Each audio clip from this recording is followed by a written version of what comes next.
Hello, this is Elijah, and my name is Cindy. We are your hosts. We want to jump right into this. I guess you guys heard that Senator Holman had taken a flight on taxpayer dollars to El Salvador to request the release of Garcia. So we're going to go right to it and see what the senator has to say.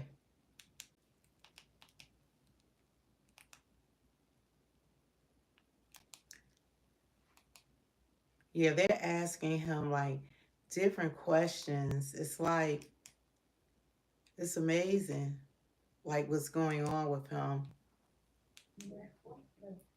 Oh, hey, Essence. I think that's important to underscore because the case of Kilmer Abrego Garcia does not have to do with MS-13. He's been missing you, Essence.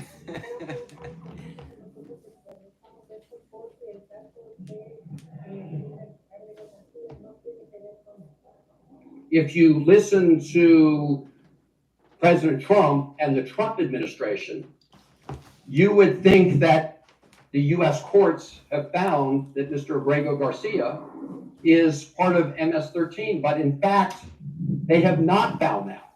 In fact, recently a U.S. federal court judge said that the Trump administration did not have evidence to support the claim that he had ever been part of MS-13.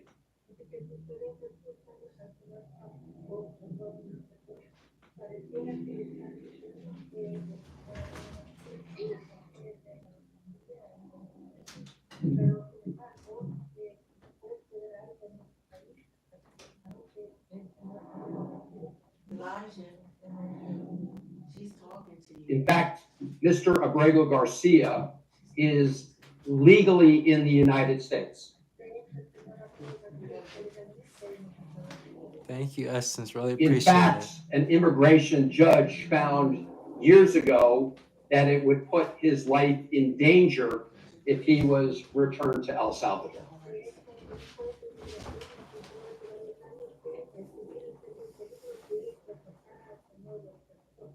And so he was given protective status and a work permit.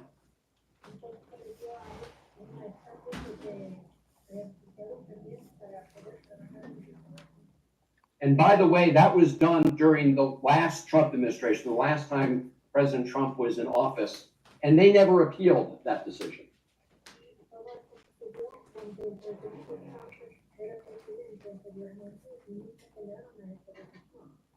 So I want to emphasize that President Trump and our Attorney General Pam Bondi and the Vice President of the United States are lying when they say he's in that El Abrego Salvador Garcia talking about has his president. been charged with a crime or is part of MS-13. That is a lie.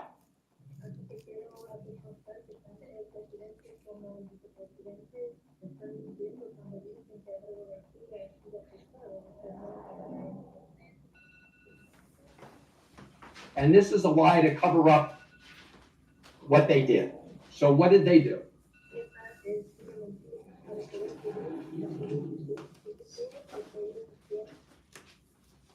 So they illegally abducted Mr. Abrego Garcia from Maryland and sent him to CECOP, which is a notorious prison here in El Salvador.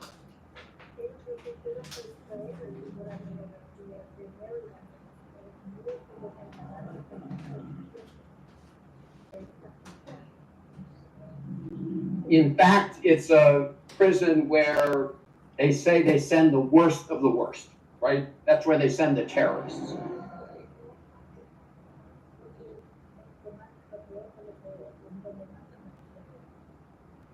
Now, the court support the charge that he's part of MS-13. So I asked the vice president whether or not El Salvador has any evidence that he's part of MS-13 or has committed a crime.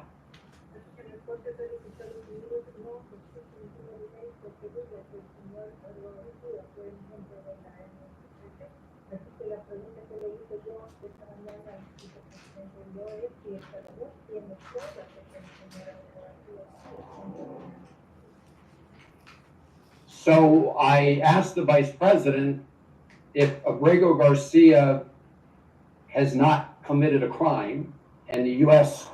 courts have found that he was illegally taken from the United States, and the government of El Salvador has no evidence that he was part of MS-13, why is El Salvador continuing to hold him in CPAC?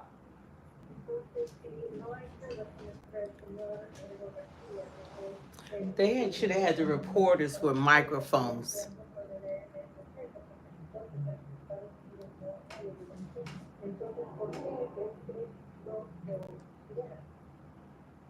And his answer was that the Trump administration is paying El Salvador, the government of El Salvador, to keep him at CCOP.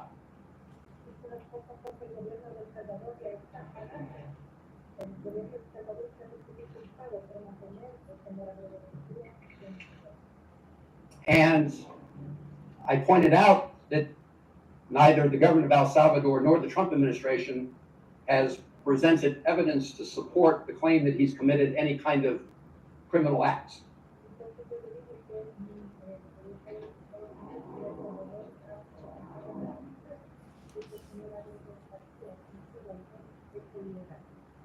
And so why not release Abrego Garcia today?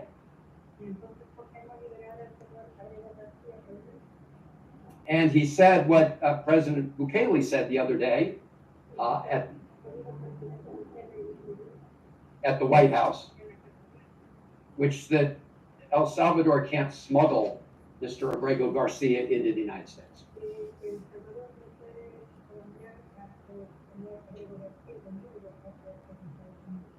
And I said, I'm not asking him to smuggle Mr. Abrego Garcia into the United States. I'm simply asking him to open the door of CCOT and let this innocent man walk out.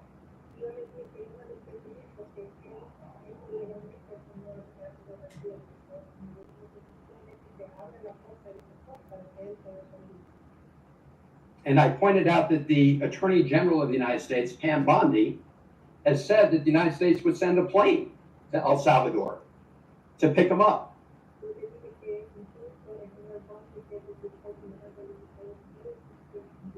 She did not mean that literally. And why did she do that? Because the Supreme Court of the United States, in a ruling of 9-0, has said that the Trump administration has to facilitate his return to the United States.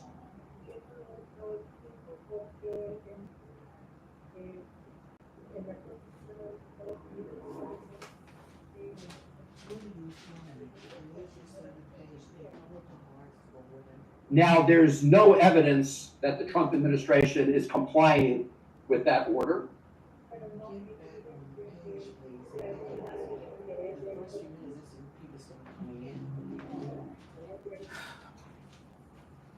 There's no evidence that they're complying with that order. In fact, the United States Embassy here has told me they've received no direction from the Trump administration to help facilitate his release.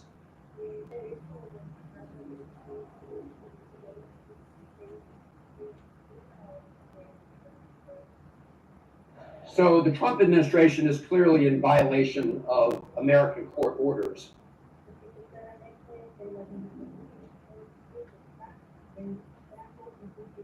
It's like they have her hiding behind him.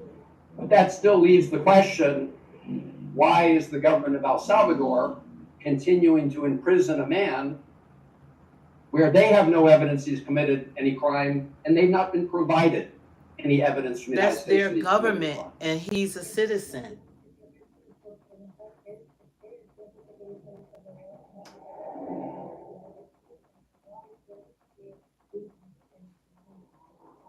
So they should just let him go. Wow. And they should let him go, and we will find a way to get him from San Salvador to Maryland, the state of Maryland. Wow.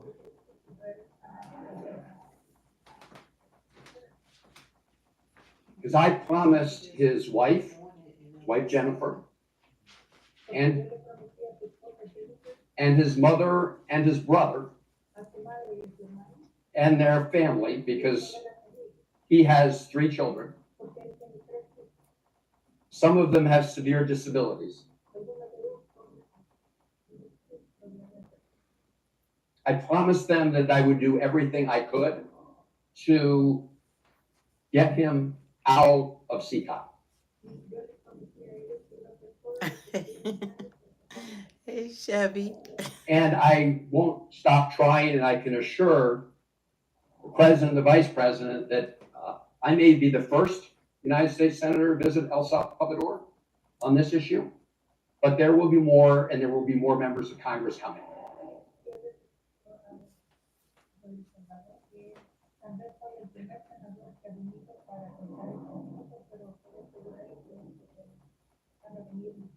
This is an unsustainable and unjust moment, so it cannot continue this way. Look at these people. I also told his wife and family that I would try to meet with Hey, Mr. Chevy. Abrego Garcia while I was here. I know, I see him.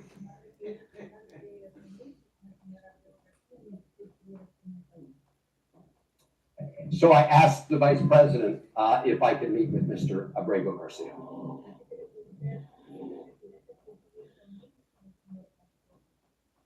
Well, I don't know what that's all about. It's like when you listen to this senator, Hollen. He's from Maryland.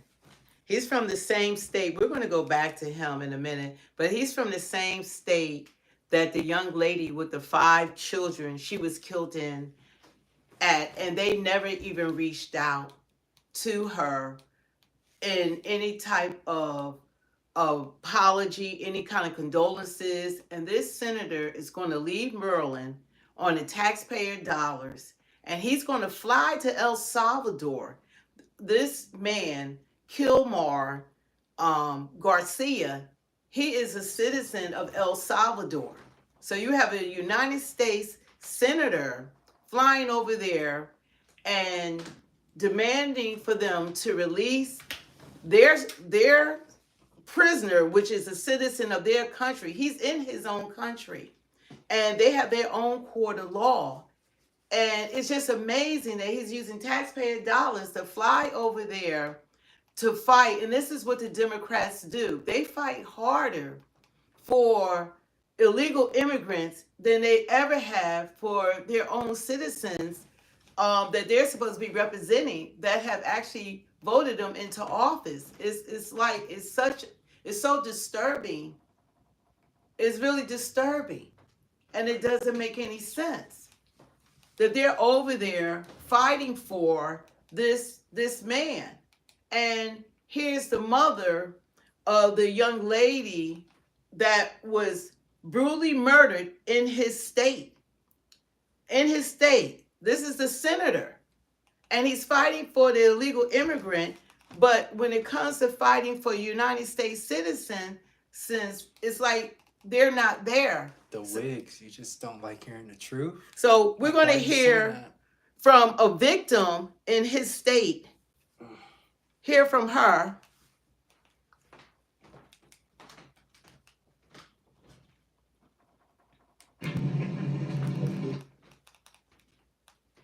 We're going to hear from her. From our communities. That is why the American people overwhelmingly reelected him back to this office. And it's why the American people He's her defeated senator the Democrat Party fighting in for devastating Garcia. fashion. Today we have officially learned Democrat officials still refuse to accept the will of the American people.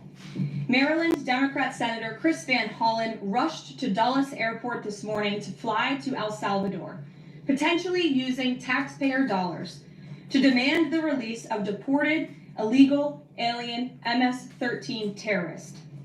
The Democrats and the media in this room have continually and wrongly labeled Kilmer Abrego Garcia as a Maryland father. There is no Maryland father. Let me reiterate. Kilmer Abrego Garcia is an illegal alien, MS-13 gang member and foreign terrorist who was deported back to his home country. And when Kilmer Abrego Garcia was originally arrested, he was wearing a sweatshirt with rolls of money covering the ears, mouth, and eyes of presidents on various currency denominations.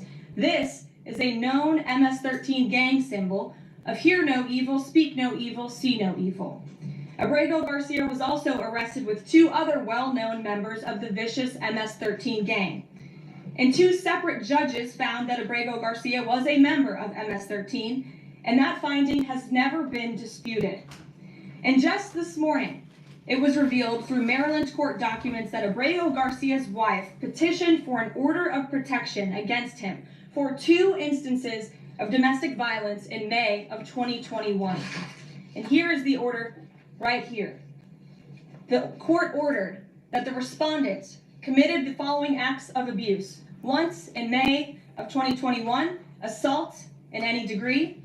And on May 4th of 2021, he punched and scratched his wife, ripped off her shirt, and grabbed and bruised her. This is from a court in Maryland. So not only are Democrats rushing to defend an illegal criminal foreign terrorist gang member, but also an apparent woman beater. To set all of that aside, the basic fact that he was illegally inside our country and had a lawful deportation order made him subject to removal back to his home country of El Salvador. And if he ever ends up back in the United States, he would immediately be deported again. Nothing will change the fact that Abrego Garcia will never be a Maryland father. He will never live in the United States of America again. And the United States Supreme Court ruled unanimously that the President of the United States and the Secretary of State could not be compelled to forcibly retrieve this citizen of El Salvador who is currently locked up in a maximum security prison in his home country due to his MS-13 membership. To remind the media and the Democrat Party, MS-13 are among the most vicious and dangerous individuals in this world. They pose a direct threat to the United States, El Salvador, and any other country who maintains basic law and order. MS-13 rapes innocent girls and women, runs sex trafficking You're not going to operations, spam. murders for sport, and terrorizes law-abiding people. Assalamu alaikum. You know what? The thing about it is that people would do all that not to hear the truth. I mean, now, I put on first from El Salvador with Senator Hollen speaking on behalf of the alleged MS-13 gang member Garcia. Now, this is the White House speaking. They are focused on right now is bringing back this illegal alien terrorist to America. But where are the Democrats applauding the fact that southern border crossings just hit a historic low? Where are the Democrats supporting our brave men and women of law enforcement who are putting their lives on the line every single day to arrest the violent illegal alien invaders that the previous administration allowed into our country? And where are the Democrats when innocent Americans are victimized by illegal criminals Where are they? that Joe Biden let in? It's appalling and sad that Senator Van Hollen and the Democrats applauding his trip to El Salvador today are incapable of having any shred of common sense or empathy for their own constituents and our citizens. Nobody knows this more than the woman standing to my right, Patty Morin, whose beautiful daughter Rachel was brutally maimed and murdered at the hands of an illegal alien in August of 2023. Patty no longer has her daughter because of the failed Democrat Party's open border, and these are policies that President Trump is bringing an end to. Patty should not have to be here today, but she is, and we are grateful and we are honored for her willingness and her request to share her powerful story. She requested with the world. this. Thank you, Patty, for being here. Thank you. Now okay, I'm gonna pause it just for a second. Patty requested to be at the White House.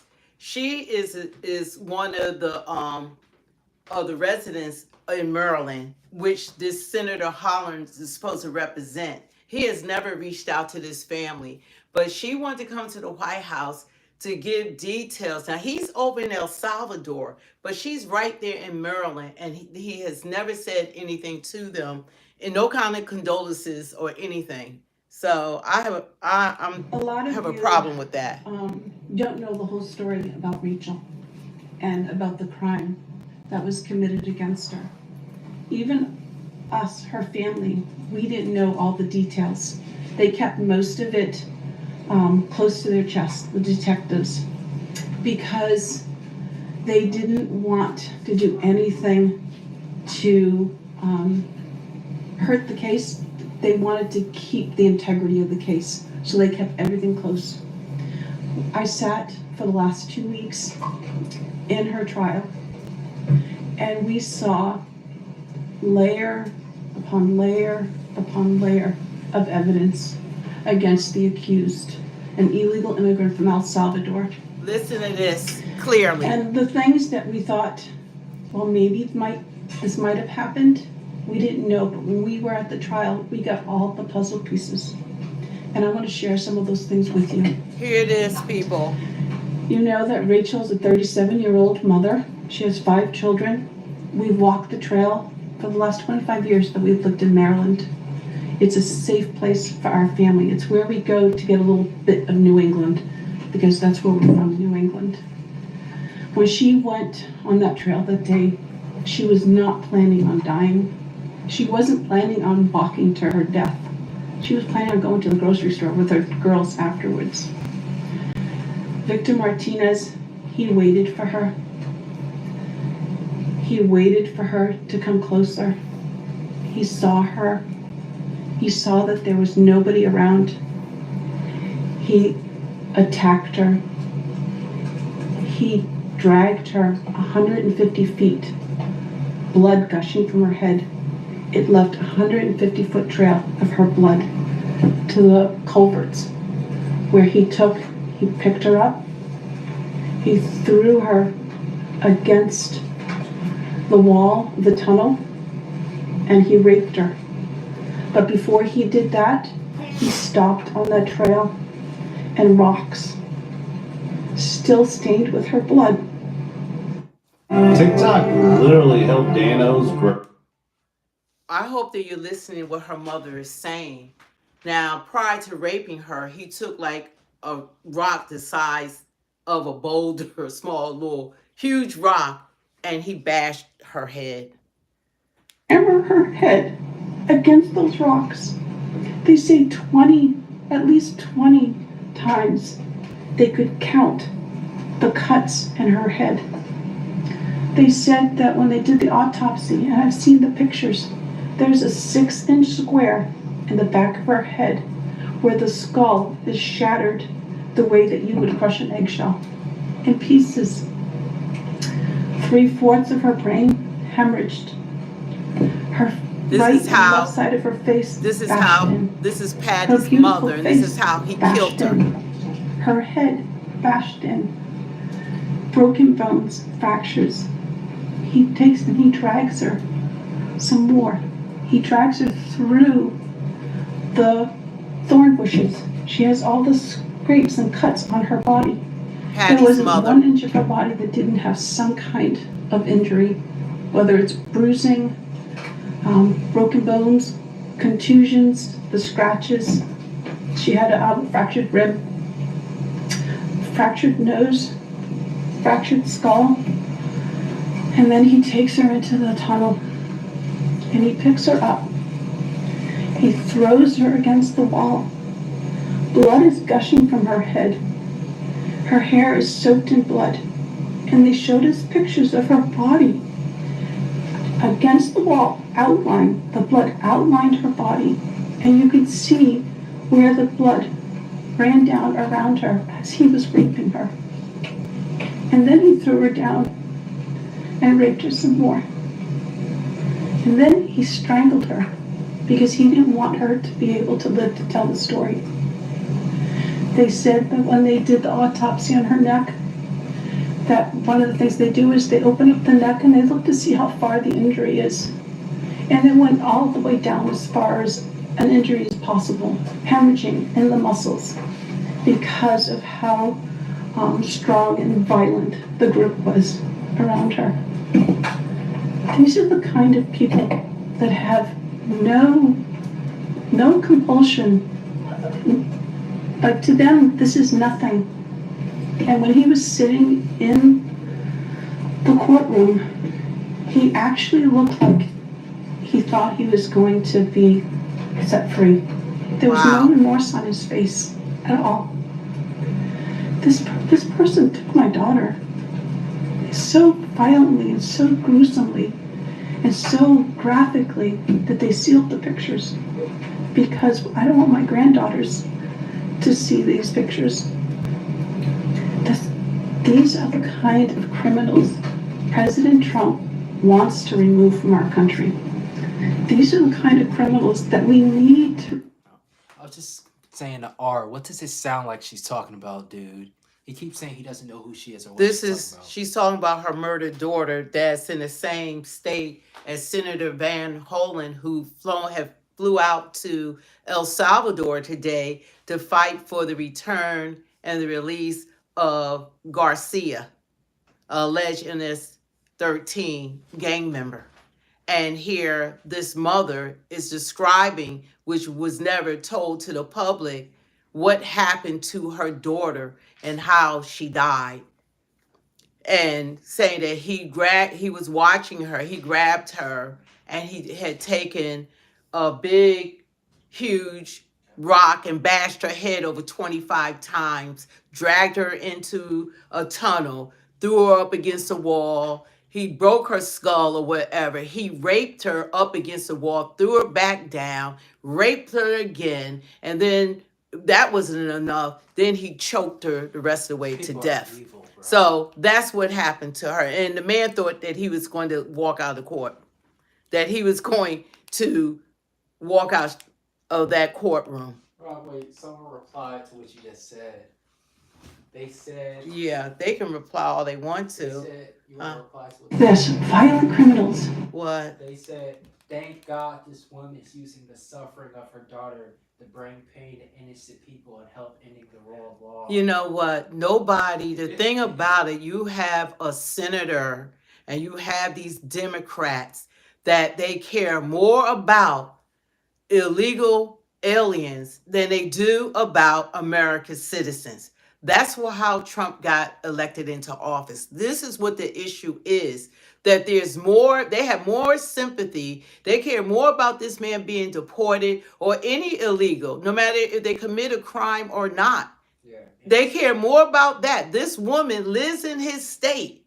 Her daughter was murdered ruthlessly. Now she has 5 grandkids that no longer have their mother. But where was the sympathy for her?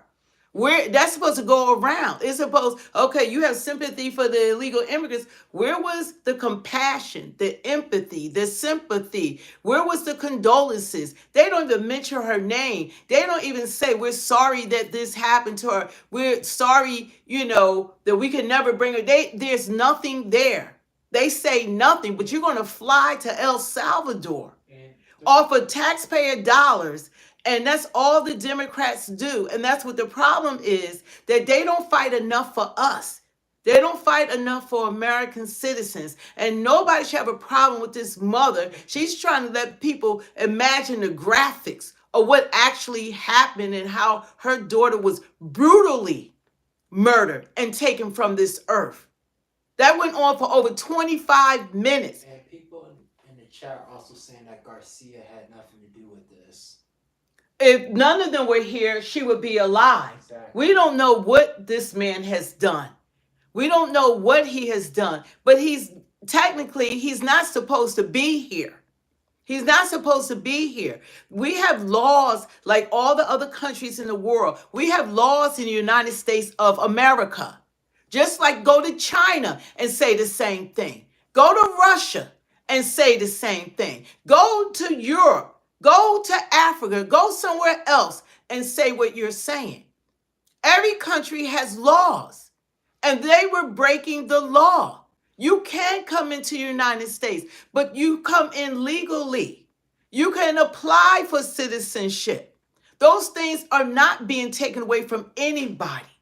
But the way that people came in is unsustainable. But look at what's happening, and these Democratic leaders are fighting tooth and nail for them, and they won't even they have not acknowledged her as of yet. They still haven't even acknowledged her. This is crazy. These are the kind of people that have no no compulsion.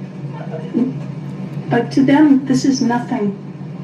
And when he was sitting in the courtroom, he actually looked like he thought he was going to be set free.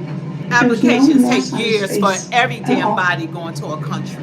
This person Look at them took my talking about daughter years. so violently and so gruesomely and so graphically that they sealed the pictures because I don't want my granddaughters to see these pictures. These are the kind It's over their head. They don't hear President her. Trump wants to remove from our country. These are the kind of criminals that we need to remove from our country.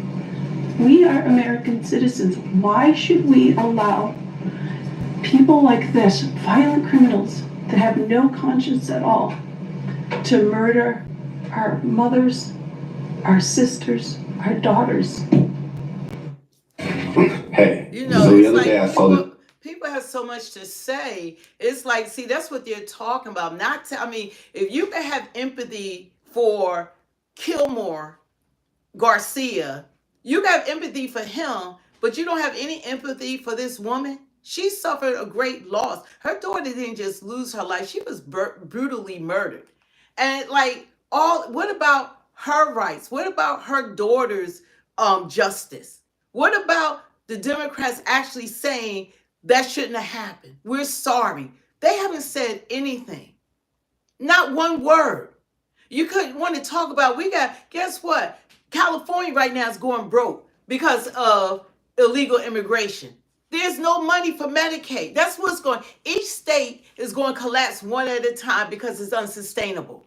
And we have laws just like all the other countries around the world. Yes, there's a process, but you apply for citizenship. You go through the process in every country. And we're no different. We just had a president that was suffering from dementia, that was not even running this nation, that allowed this mess. That's why we're dealing with all this, not because of the illegal immigrants. Thank you, Chevy. We're having this problem because of the past administration. Yeah. They did this. The Democratic Party is responsible for everybody's grief right now. You could explain. I see people keep saying that Garcia's a different person than the guy that did that. Well, ask his wife. We'll go to it. She had filed charges against him. He was punching and scratching and doing stuff to her. Who knows? But the problem is that we all now have this problem because of the Democrats. And what they're doing, they're still spending our money. They fly to a country. That's that man's country of origin. That's his country. Yeah. We're supposed to take him from his country, bring him back, and off taxpayer dollars. And like, we can't even get him out of here. We can't even, the United States is broke. We can't even afford this. But I don't understand, where is the sympathy for the victims? For the victims. Someone said, El Salvador isn't that bad. He'll do great there. They need people too. It's like, they act like, everyone in the chat, let me see you, pick a country you want to go to and see what happens. And you tell them, you don't want to apply for citizenship. You just want them to feed you, take care of you, get on their health care, their school system, and you want cars, you want everything. What? Go ahead, go pick a country.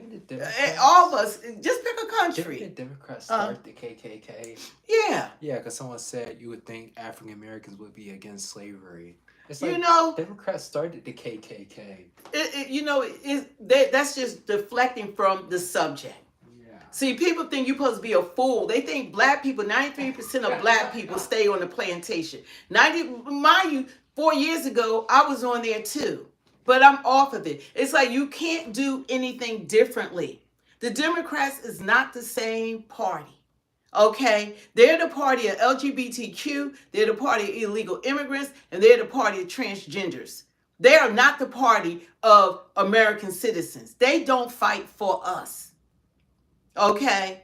So it's not the same.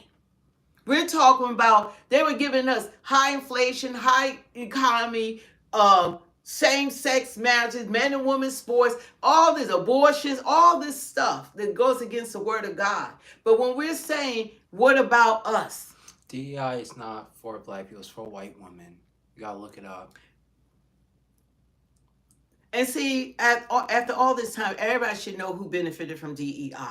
Yeah. If you know, I did look at some of the past videos that we have. I did one on DEI.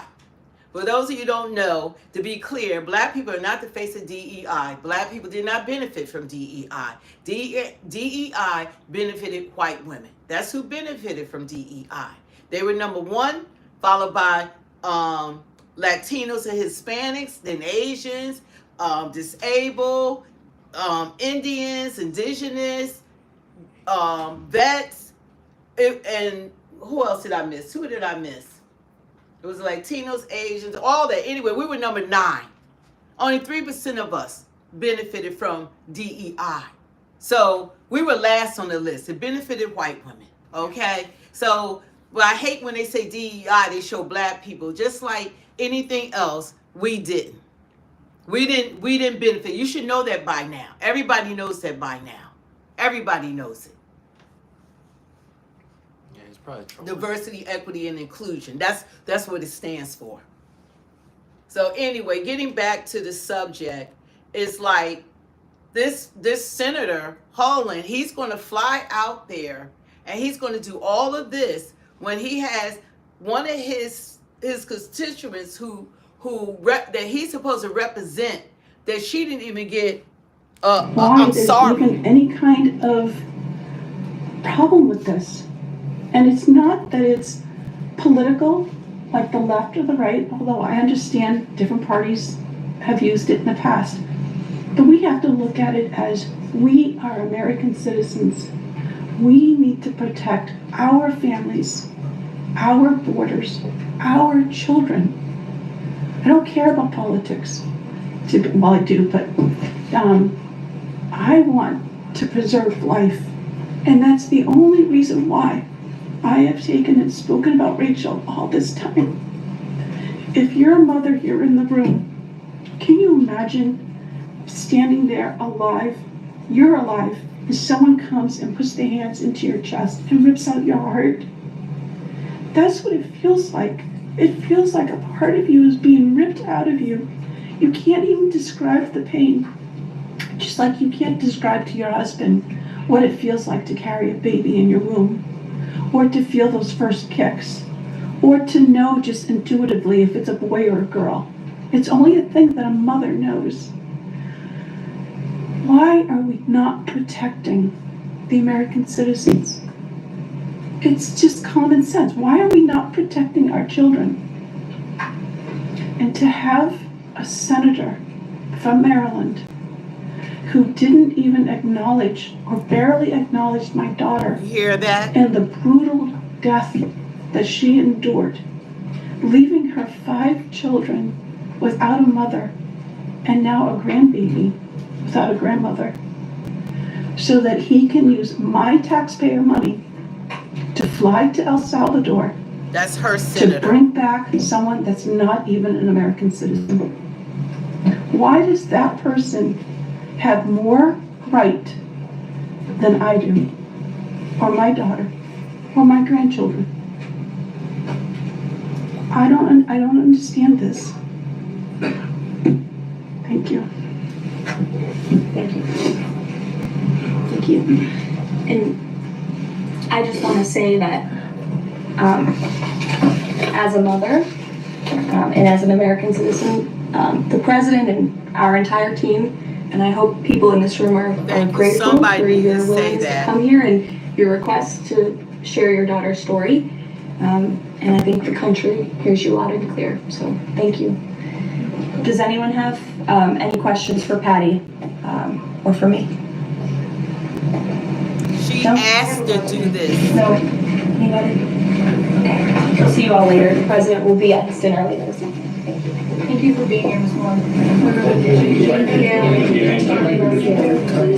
So sorry for your loss. Thank you. Please tell the truth. Tell the truth. truth. Yeah. Tell how violent it really is. This is about protecting our children. It's more than just politics or votes or just anything. It's about national security, protecting Americans, protecting our children. Thank you. And thank you for listening. Thank you. It's amazing that people can care more. Like this is, we live in an upside down world. It's not about, the elections is over. So it's not about voting red or voting blue. We elected our president. Donald Trump is the president of the United States. When Obama was the president, we just went along with it. Biden, the worst president in the history of the United States of America, nobody had a problem with him not being, available to do his job. She asked to be there. She asked to Yeah, be someone there. said they're using her as a prop. No, she asked to be there because she wanted people to know, because a lot of times when you don't have a visual, like somebody lose their life, they say, oh, she got killed. Oh, well, but if it's illegal immigrant, oh my God, oh, let's rescue them, and she wanted people to understand what her daughter went through and what happened to her the last moments of her life. He didn't just take and rape her and whatever. He brutalized her. He was like a savage. Sounds like the devil. He was a savage. He savagely murdered her. And he bust her skull open and threw up against the wall. And they said her blood outlined the wall. And he was raping her with her broken ribs, skull fractured, nose fractured, and then threw her on the ground, still gonna rape her. And that wasn't enough. Then he just choked her so hard. They said they opened her up to see how far down he went into her to kill her. And for people to not, like, what are you? Now, you can have sympathy and empathy for Garcia, but you don't have any for her? None for her? Yeah, James just says some of you in here are sick. You didn't hear that poor lady. I mean, none for her. It's crazy. And like she said, it's like they are priority over United States citizens. They take precedence over United States citizens. Why are our senators fighting harder for them? Every one of their rallies, every one of their campaigns is for them. When the last time, if you're an American citizen, have they fought for you? If Trump's doing the worst job ever, what did Biden do? I want to hear your answer. It's amazing. We had a president that spent 40% of his presidency on vacation. How much did that cost taxpayer dollars? $1 billion? All of the security, 40%. And then when he was in office, he wasn't even working. Sleeping. And then they said that you got to get him before 4:00 because he checked out after that. He wasn't even running the country, but where was all the hoopla when they opened up the borders and let 14 million undocumented people come into this country? That included everybody. Everybody didn't come in with the right intentions, and you know it. Everybody knows that. Everybody knows that Venezuela empty out their jails and their asylums. Everybody's aware of that. And they're refusing to take them back. Everybody knows this. Everybody knows this. So this stuff is real. It's MSNBC, the ones they told you. CNN has told you. Fox News have told you. ABC has told you. Twitter has told you. Everyone has that are content creators have told you. So you know these things. It's not maybe if or what, we know it now. Because the truth manifests. The truth will always come out. So I don't understand why people have more empathy for this man that's returned to his country than the woman with the same senator that took his behind, used taxpayer dollars, and had flown over to El Salvador and wanted to see him. They refused to allow him to see him. Guess what? They want other Democrats to go to El Salvador on our taxpayer dollars. For what? They want more to go there. They fighting tooth and nail for this guy. But I'm gonna let you know that I can get to some of the results of what's happening right now. Just for an example, what's happening now in some of the states. We're gonna get back to this. Like, this is Gavin Newsom. Now he decided to allow all the immigrants to have Medicaid. Now, guess what? They have no money now. So that was taxpayer dollars. Now there's no money. This is what's going to happen to our states. This is an example. People are really for illegal immigrants. Yes, they are. Ended the program to cover undocumented immigrants. The governor asked lawmakers to approve another $2.8 billion in loans. Speaking of Gavin Newsom, he's destroying California. And I know you know it, but it's nice to see that people are actually waking up to it. In 2022, he signed a law that gave illegals, not legals, illegals health care in California. That meant if you were a legal citizen, they would take your money and give it to people who shouldn't be in this country in the first place. That's what they were doing in 2022. You gotta speak slower. And then, hot damn, this week, California ran out of money. California is poised to be, if this proposal is supported, the first state in the country to achieve universal access to health coverage.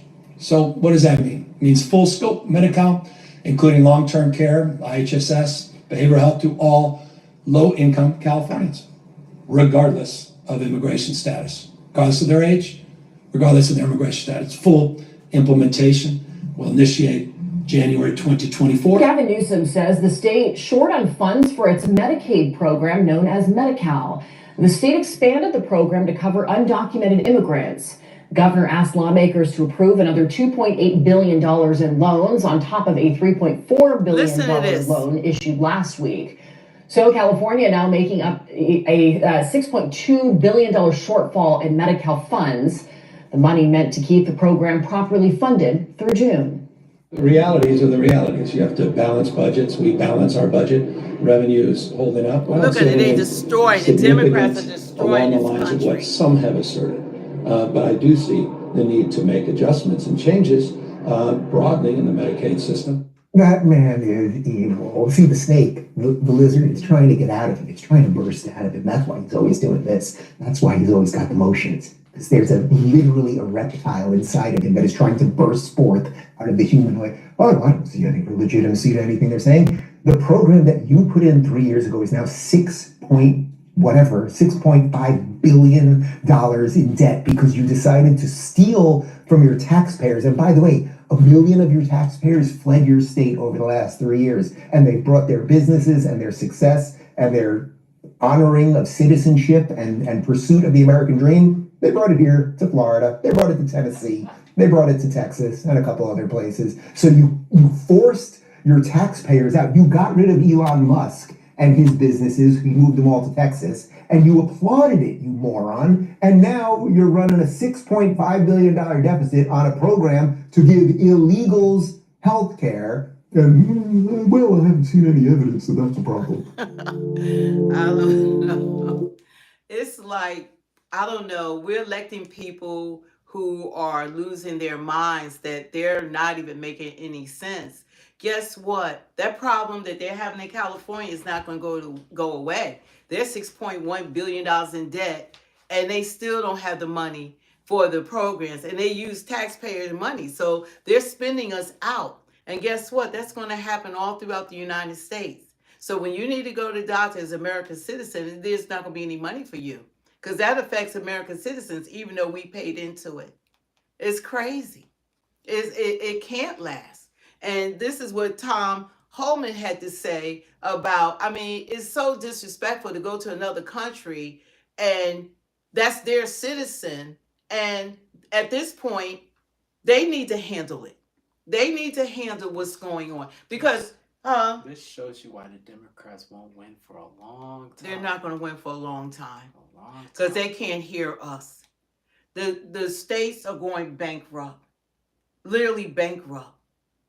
And the money's not there. The government, they said Trump is trying to bring money into the country with all these deals, 500 billion from Apple, 22 billion from Hyundai, billions and billions. He's getting $500 million from someone else. I forget the name of the company, but he got like $1 trillion. And Doge is trying to find all the waste. Meanwhile, we're taking the money and we can't keep up with the illegal immigration. Someone said AOC is their new leader. AOC. Don't forget Jasmine Crockett. Oh, let's do their stand. They're Avengers.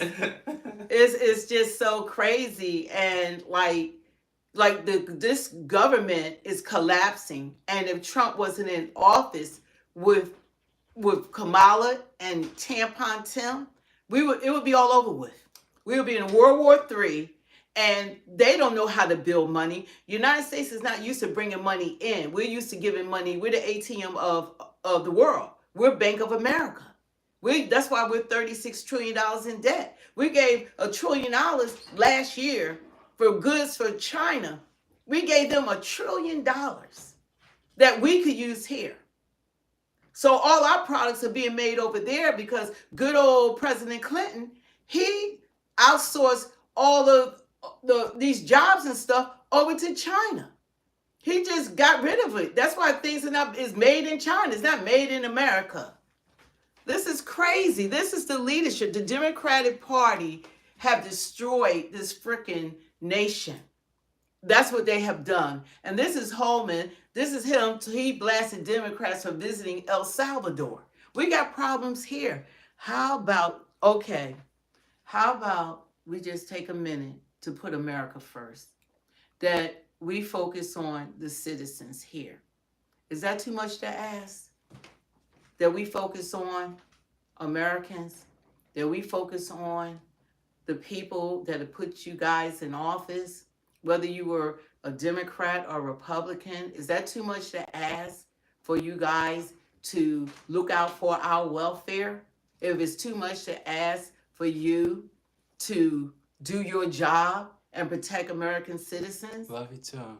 I mean, they act like that's too much for them to do, to take the time to think about the people that have elected them into office. They're on Doge just found out they're getting over 2 million of them were collecting Social Security now. And Social Security is only enough to last for another 10 years. They said 2035. The people, so the money they take out my paycheck for Social Security is not going to be there when I retire. So this is what they're doing. They're taking the money that we're putting in to this nation. They gave $350 billion to Ukraine. We're giving billion. You get $1 billion. You get $1 billion. You get $22 billion. You get $350 billion. This is all our taxpayers' money.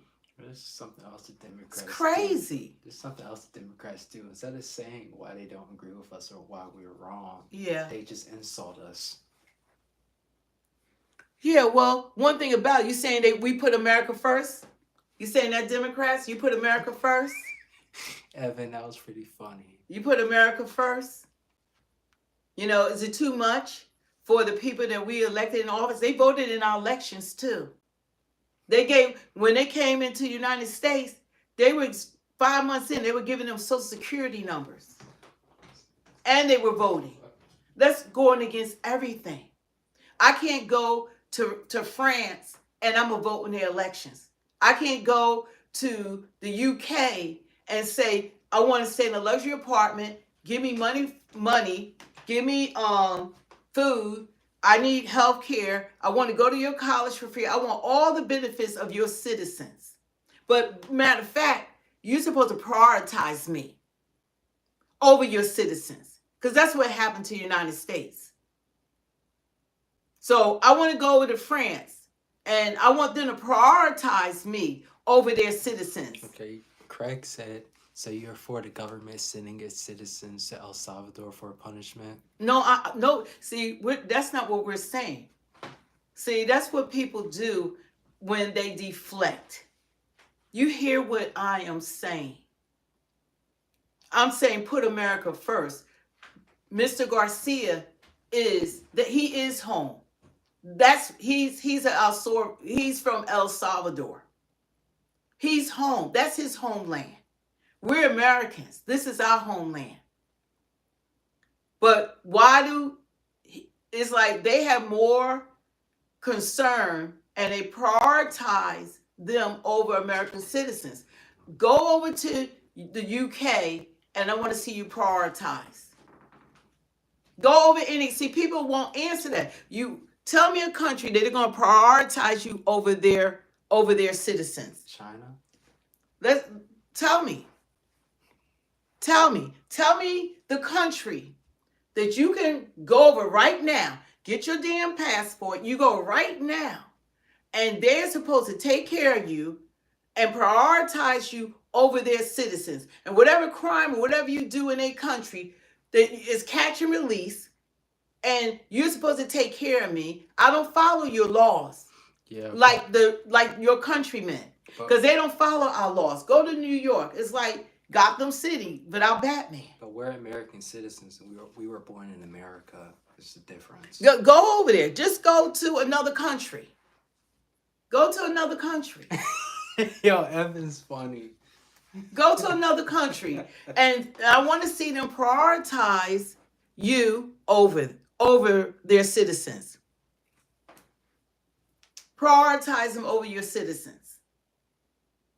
You can't do it. And they're not going to take you in. You could go there and say, I'm going to illegally enter your country. And guess what? They're going to put you right out. And they're not going to give you anything. And they're not going to put you over their citizens. Name me the country that's going to put you over their citizens. I'll wait. Because maybe I don't know. Maybe there's a country that you can go to and they're going to prioritize you over their citizens.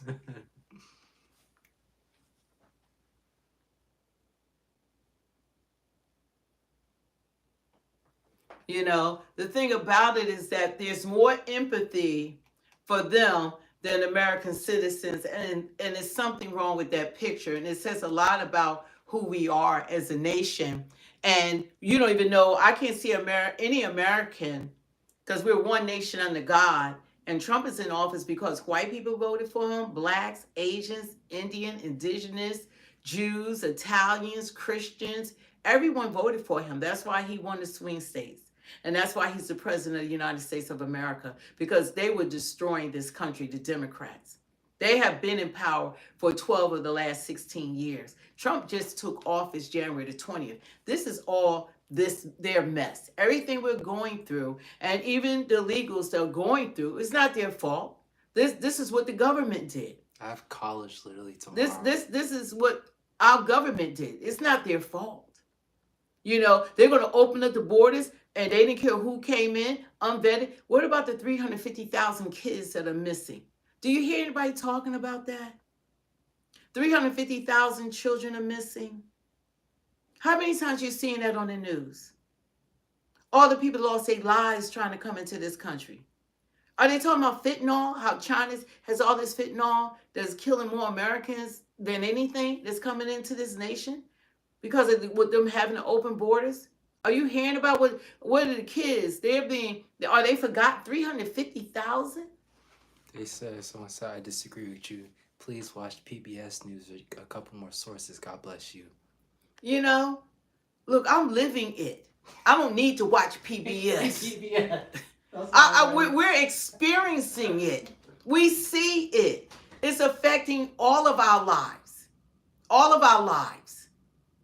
We see what's happening and what has happened to this country. Did we or didn't we have open borders that allow over 14 million homeless people to enter into this country? We had 14 million within a 4-year span. Nobody can sustain that. 14 million in 4 years. That's what people would get in maybe 40 years. 4 years. 4 years. America isn't rich. 4 years. Because they wanted power. They wanted to The Democrats felt as though that they would be able to maintain power, put them in these sanctuary cities, increase electoral votes, and they thought it was all about power and money at our expense. You know, you're going to open up the borders. Oh, look, we're going to give you everything. We're going to put you luxury apartments. We're going to educate your kids. We're going to give you Medicare. They're getting Medicaid. We're going to take care of you over our citizens. And what are the vets getting? Nothing. Our vets who fought for this country are still on the streets. They still on the streets. So I don't know how any American citizen should, you can't be American if you don't have a problem that we have our own American citizens that are on the street that are being stepped over and walked over, including our vets. It doesn't make any sense to me. They're saying online, this, just to add to what you're saying, they're saying online from, let me check, from House Budget Committee, budgethouse.gov, they said that it costs U.S. taxpayers $150.7 billion for illegal immigrants. And here, right now, California is broke. They don't have any money now for its American citizens to collect Medicaid. They don't have any money. And any money they can get from the government is going to run out by June. Like, this is what's going on. This is reality. Now, Gavin Newsom, he's the one that when he gave health care to all illegal immigrants. This is the result of it. Oh, thank you. Read what they say. Read their name. Tire Smoke 28. Thank you so much. God bless you. Hollen is headed to El Salvador today, where a legal immigrant and suspected. So Maryland Democratic Senator Chris Van Hollen is headed to El Salvador today, where a legal immigrant and suspected MS-13 gang member Kilmer Abrego Garcia is being held while the Trump administration fights his return to the U.S. I don't even know if we announced this, but I am planning tomorrow to go to El Salvador to work to bring them home. The Trump administration themselves admitted in federal court that he was wrongfully abducted from the United States. Truly incredible. This comes as House Democrats are reportedly planning to send a delegation to the mega prison where he's being held. Let's bring in the man himself. Board Czar Tom Homan joins us now. Tom, I just want to focus on one portion when the senator said that he was abducted. As the former leader of ICE, what do you say to him? He wasn't abducted. He's an MS-13 gang member, classified as a terrorist that was removed from this country. So we got rid of a dangerous person, an El Salvadoran national, was returned to the country of El Salvador, so he's home. We removed him from the United States. He's a public safety threat. That's exactly what should have happened. And I'm just disgusted that any congressional representative is going to run to El Salvador his aid. When yesterday, I read in his state, an illegal alien charged with murder was released back into the community, and not the ICE detainer wasn't honored, and ICE had to go find him in his state. In his state, the murder of Rachel Martin yesterday. Listen to the testimony. Listen to the mother on Haney last night. If you're not human, then the heart wasn't broken. It's just in his state. But rather than taking care of the constituents in his state, the victims of illegal crime in his state, he's going to run to El Salvador to protect the MS-13 terrorists. It's just disgusting. You just talked about that sound from Patty Moore and Rachel's mom. We actually have it. Let's play it. I'm very angry. I'm actually outraged, but I'm too sad at the moment to show anger at the same time. There was no action on the Democratic Party in any way, from Joe Biden, Kamala Harris, Mayorkas, anyone here in Maryland, none of the senators did anything to help search for the murderer of my daughter. Tom, where were the phone calls? Where were the congressional delegations at her funeral, supporting her family when she was killed? They don't care. By an illegal. They don't care. And further on in the testimony, in her interview, she talks about how her young daughter died, how she suffered, how she fought for her life, just like Rick and Riley For how long? 17 minutes she fought for her life. That young girl didn't want to die. So these congressmen and senators, how do these women die? Look how they fought for their lives.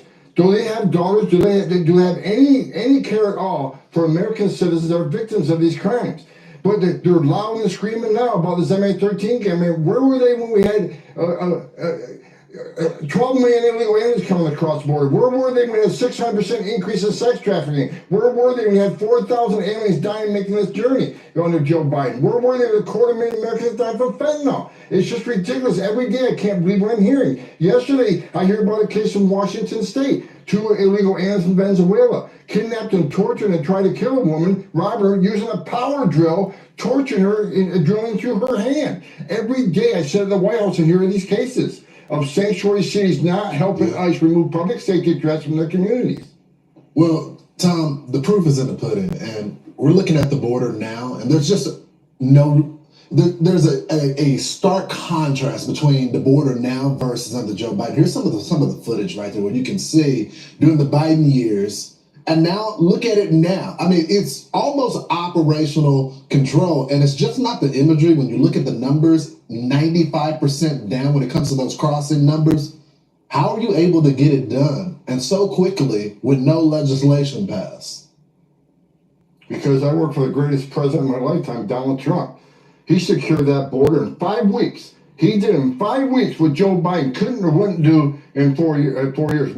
Today, as we're talking right now, Lawrence, we have the most secure border in my lifetime right now because of President Trump's actions. And again, back to sanctuary cities, they want to keep their game going. So here's what we're going to do. I'm going to get together with Secretary Noem. We're going to flood these sanctuary cities with federal agents. If we can't arrest a bad guy in jail, we're going to arrest him on the street. We got to do it stronger. We got to do it faster. If we can't do it in the streets, then we're going to increase worksite enforcement operations in those sanctuary cities. We're going to flood worksite enforcement operations. If we can't arrest them at the home, then we'll arrest them at workplace. We're coming to sanctuary cities. We're going to put all hands on deck. Sanctuary cities are not going to get away with this illegality that's killing Americans at record numbers. I'm disgusted at every representative on the Hill who isn't fighting with ICE to arrest every public safety threat, every national security threat roaming around these communities. President Trump made a promise. We're going to keep that promise.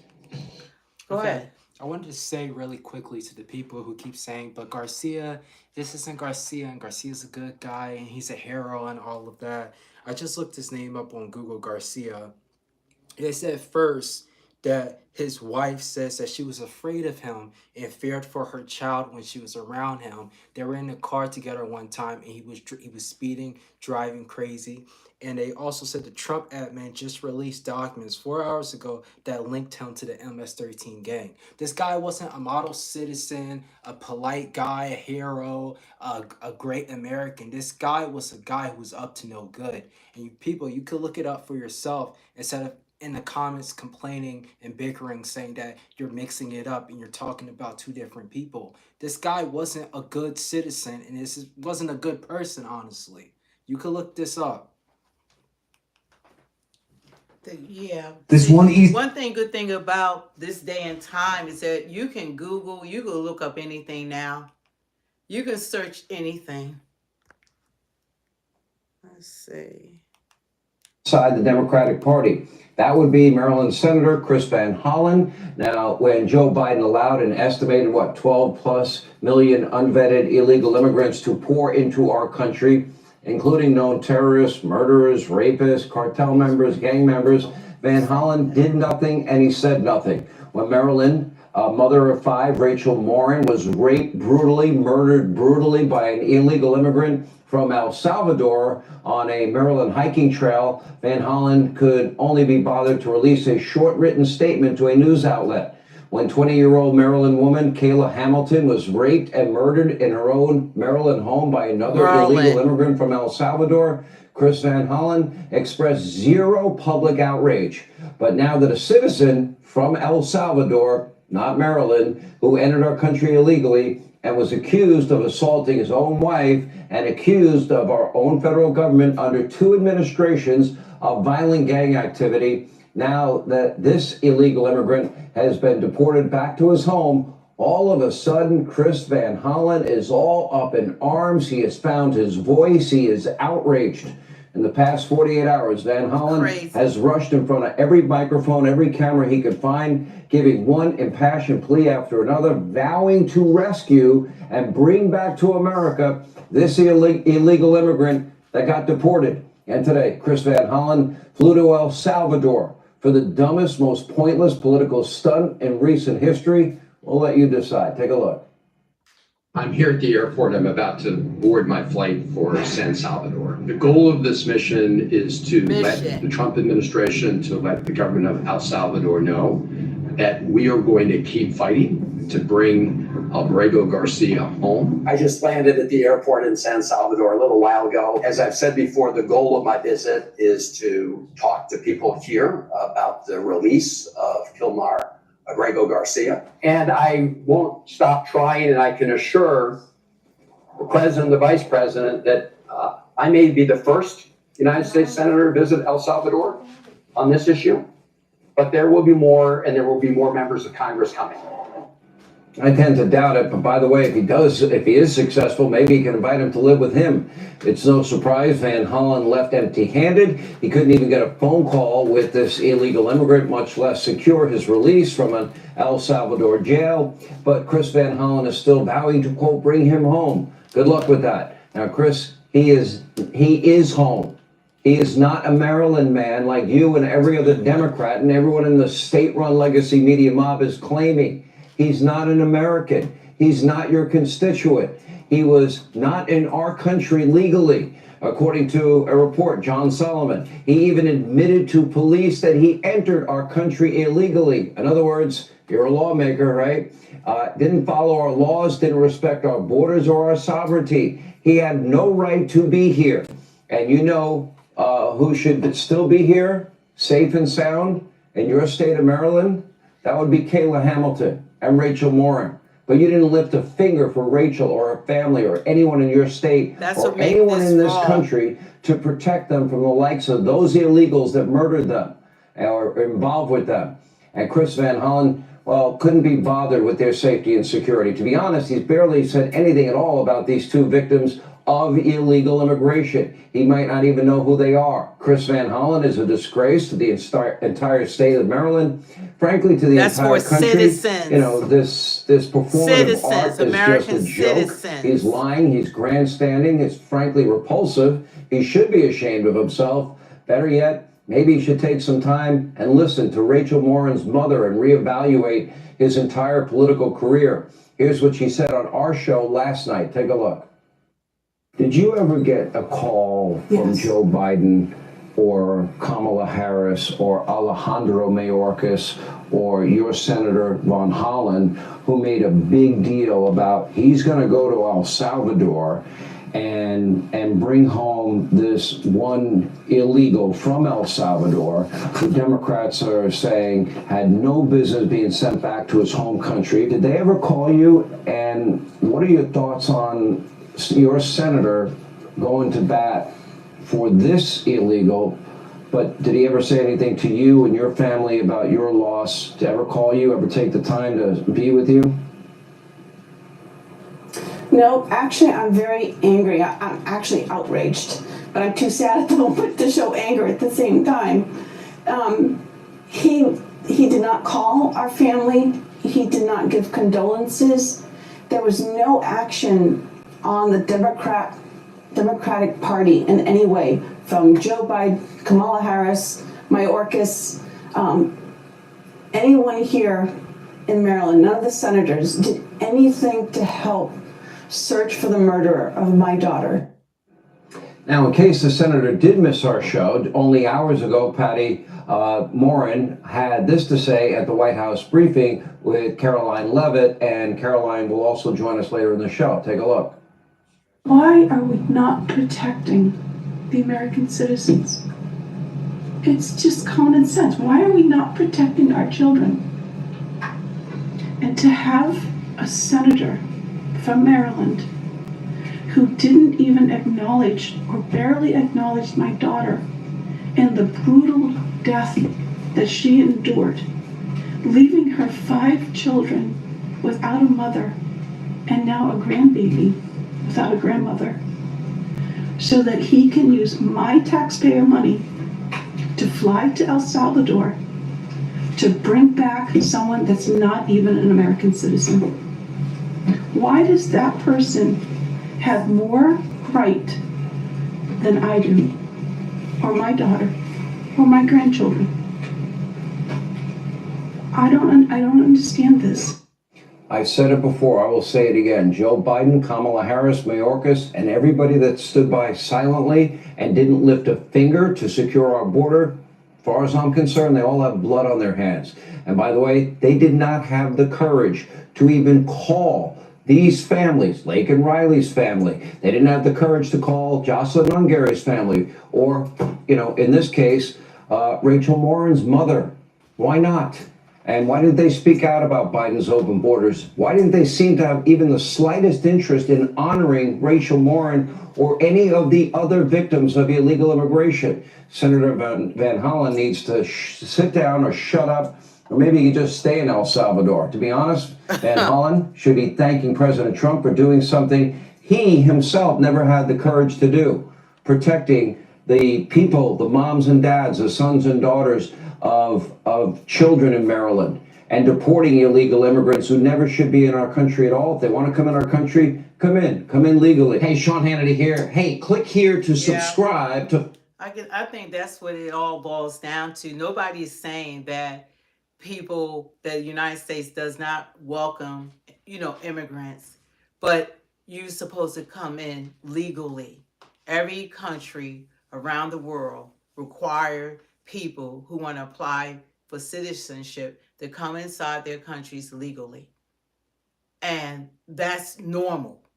I don't know what's going on here. It's like people are losing their mind. It's almost like they're giving precedence over the illegal immigrants, like they actually are receiving more rights than American citizens. It's like with American citizens, you just tell them, oh, well, too bad. You don't have money. Your economy is bad.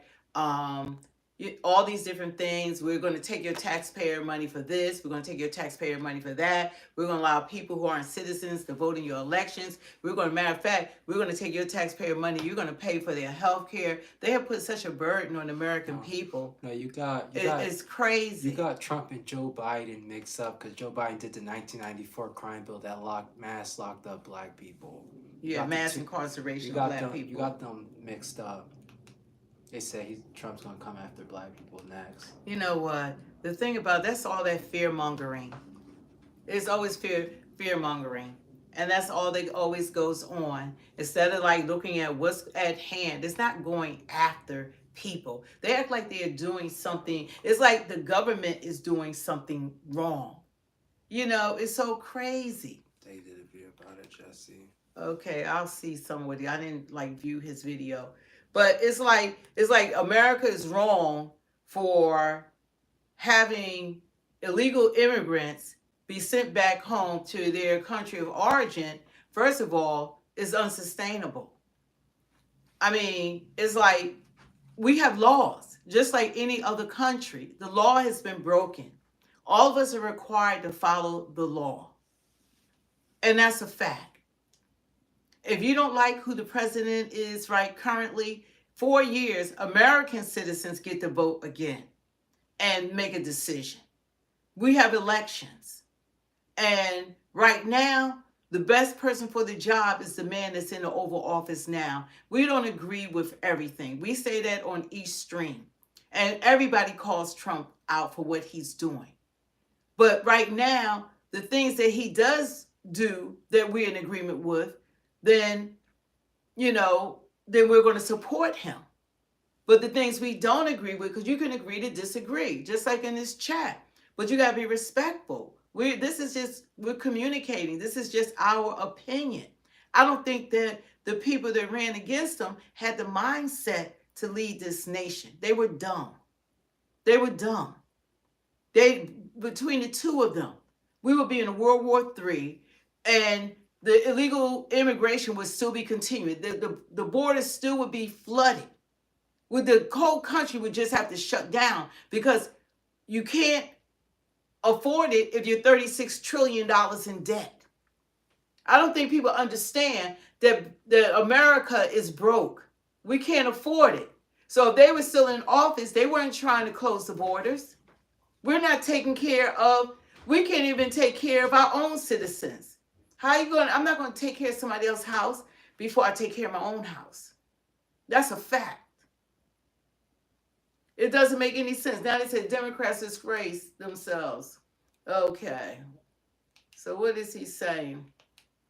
It's like all this stuff is going on, but there's more fight for them. I just want to see the fight for putting America first. What happened to the American citizens? It's like if you are American and you want your government to take, prioritize you, like what's the issue with that? Why would Democrats be against this nation prioritizing the citizens of this country? It's like we got the citizens are fighting against the government that's supposed to support them. It's crazy. It's like insanity is going on.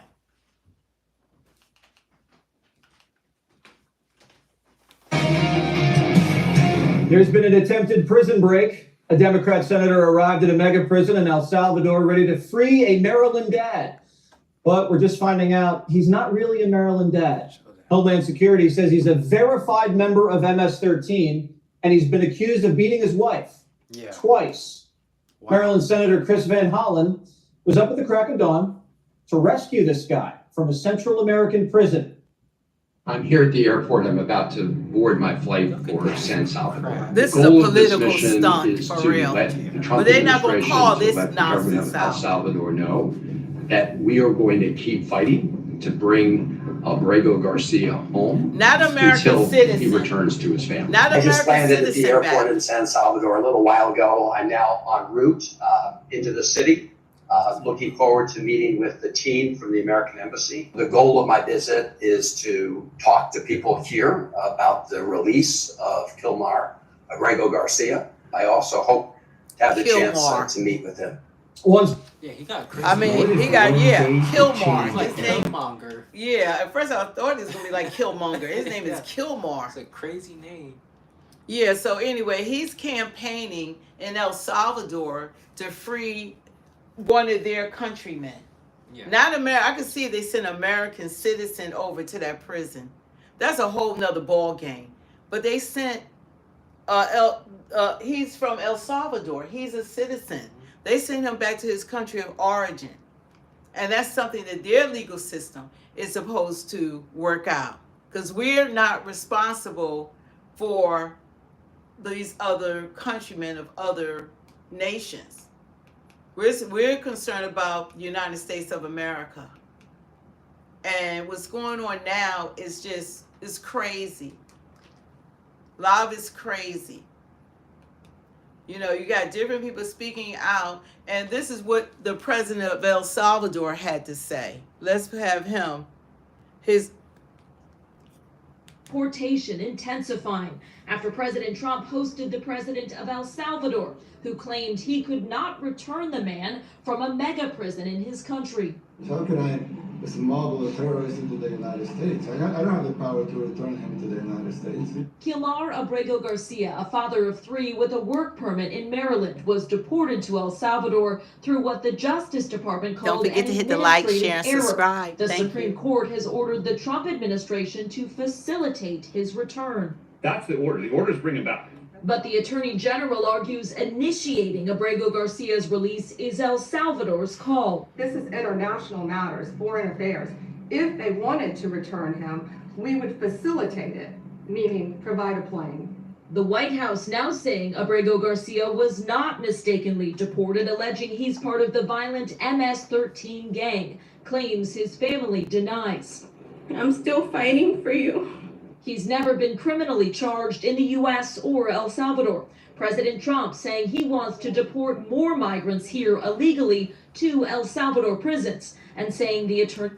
Well, anyway, this is like going to be an ongoing story, but I just think that it's really, I don't know. I have a problem with this senator flying over there when he had these people in his state that were murdered by people from El Salvador, brutally murdered, and he never reached out to them.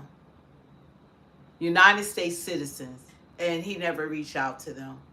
Never said anything, never tried to find the killers, didn't do anything for them. But you're going to fly over for a non-citizen over to his country to try to get him released back to the United States of America.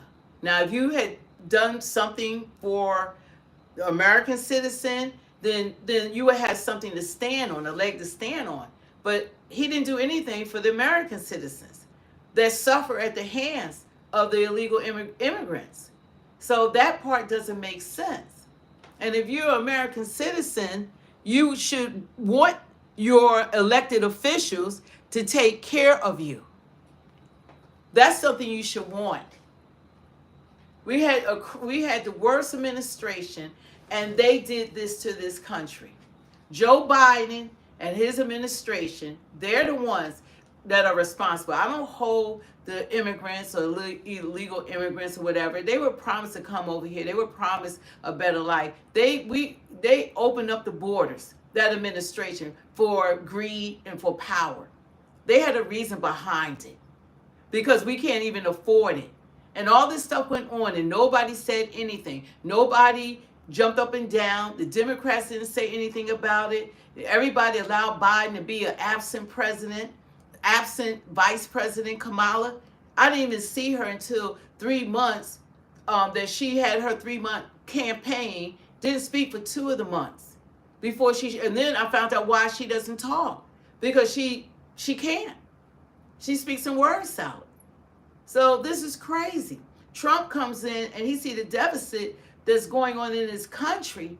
We need money. We need money. We need countries now that's come and support the United States. We need countries to give back to America. Where were they when we had the Palisades, the wildfires in California?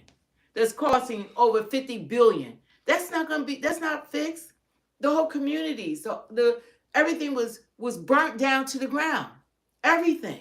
Jobs were lost. Communities were lost. Schools were lost. That's what Kamala Harris does. It's just amazing that what they have done to this nation. And nobody's holding their feet to the fire. And what are the Democrats doing now? What are they talking about? What are their solutions for Americans? What are their solutions? Because we are running out of money. What are their solutions? What are they doing for the American people that voted them into office? How are they supporting Americans? Because the only people I see them supporting is, if you're a legal immigrant, then you got it made here. But as far as people, the countrymen that are here. You can't forget the cartel and MS-13. How much money are we giving them again? Well, the cartel, we give them Biden was giving the cartel $40 million per week. Cash payment. You can't even trace it. There's a lot of fraud that's going on in the government, and Trump is uncovering it. They're uncovering it. We gave $6.3 billion so far since 2021. That's Biden. And nobody is saying anything about the more stuff that's coming out, the more stuff that's being presented. The administration is transparent. We're seeing executive board meetings. We're exposed to what's going on behind closed doors. That has never happened before. Now the freaking reporters who didn't do their jobs, they did a disservice to the American people not reporting both sides. They just were so on a Trump hate train that they weren't talking about what the Democrats weren't doing and what they were doing to this country. They weren't reporting. Now they all got questions. They so happy. Oh, I got a question. They all got questions now. God bless you too. It's terrible. But this is what Trump did today. Trump participated in an Easter prayer service and dinner. You know what your president did last year? You want to tell them what Biden did last year? Oh yeah, the trans day of visibility. Can you say it louder? Hear me? Barely. You can say. Yeah, he did. Yeah, Trump. I'm getting tired. Okay, drink some water. He did a day of visibility, Easter Sunday, that we celebrate our Lord and Savior resurrection. He decided to go out on his balcony and celebrate Transgender Day. Transgender Day on Easter Sunday. That's what Biden did. And Trump today in the White House, and I think he did an executive order also in regards to Easter. You know, because he feel like we're getting away from the Bible, getting away from Christian values. And while the other president last year was celebrating Transgender Day, this is what Trump is doing in the White House today.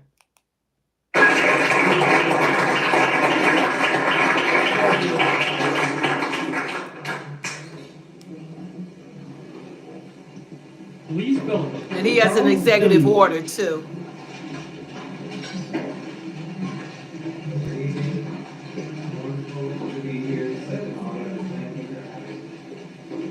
These are all clergies in here. Good evening, my in this room. heads, and I'm going to sing a prayer over us. Our Father, are you a Christian? which art in heaven, hallowed be thy name, thy kingdom come, and thy will be done, Jesus, on earth as it is in heaven. Give us this day our daily bread, and forgive us our debts as we forgive our debtors. And lead us not into temptation, but deliver us from evil. For thine is the kingdom and the power and the glory forever.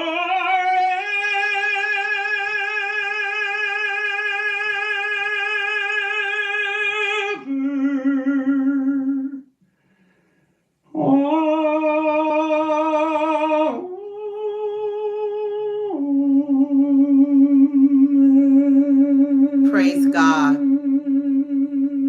Praise God. Thank you, Jesus.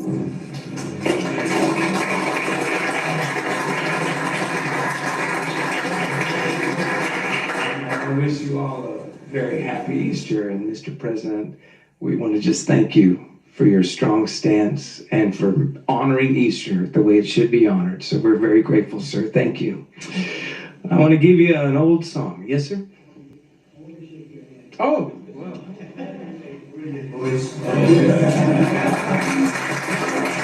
That's Trump. You're welcome.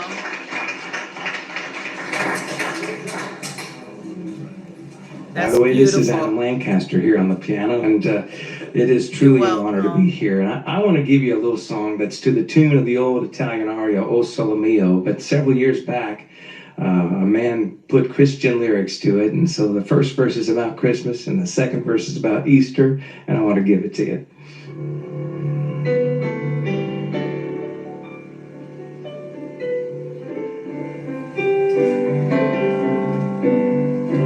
Down from his glory,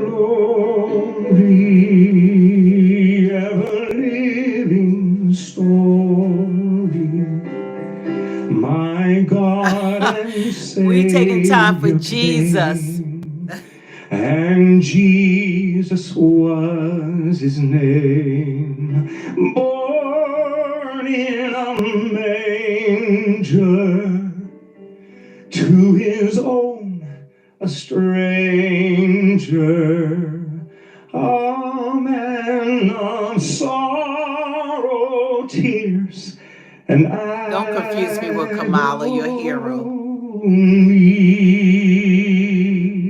Without reluctance, flesh and blood his substance, He took the form of man, revealed God's hidden plan. Oh, glorious mystery, sacrifice of Calvary. And now I know He is the great I am. Yes, He is. The I am.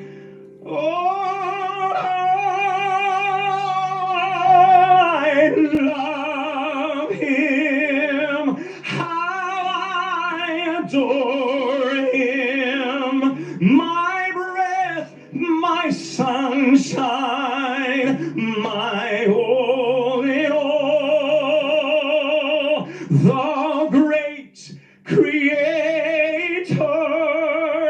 became my Savior, and all God's fullness Can you sing better, MJ? dwelleth in Him.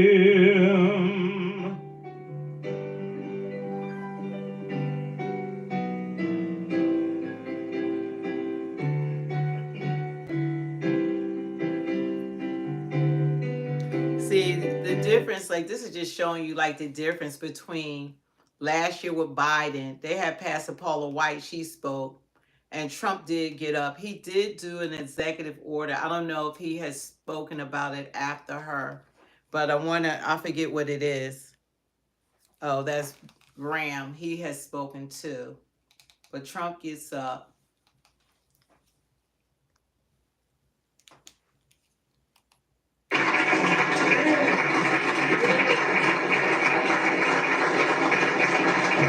Thank you, everybody. Thank you. Y'all have a problem with this. You take it up with God. Thank you very much. It's a real honor. And we've all worked very hard to get here. And I want to thank you for the tremendous support that we had. Just about 88%, I'd say that's good. I said, why didn't we hit 90? But it's pretty good.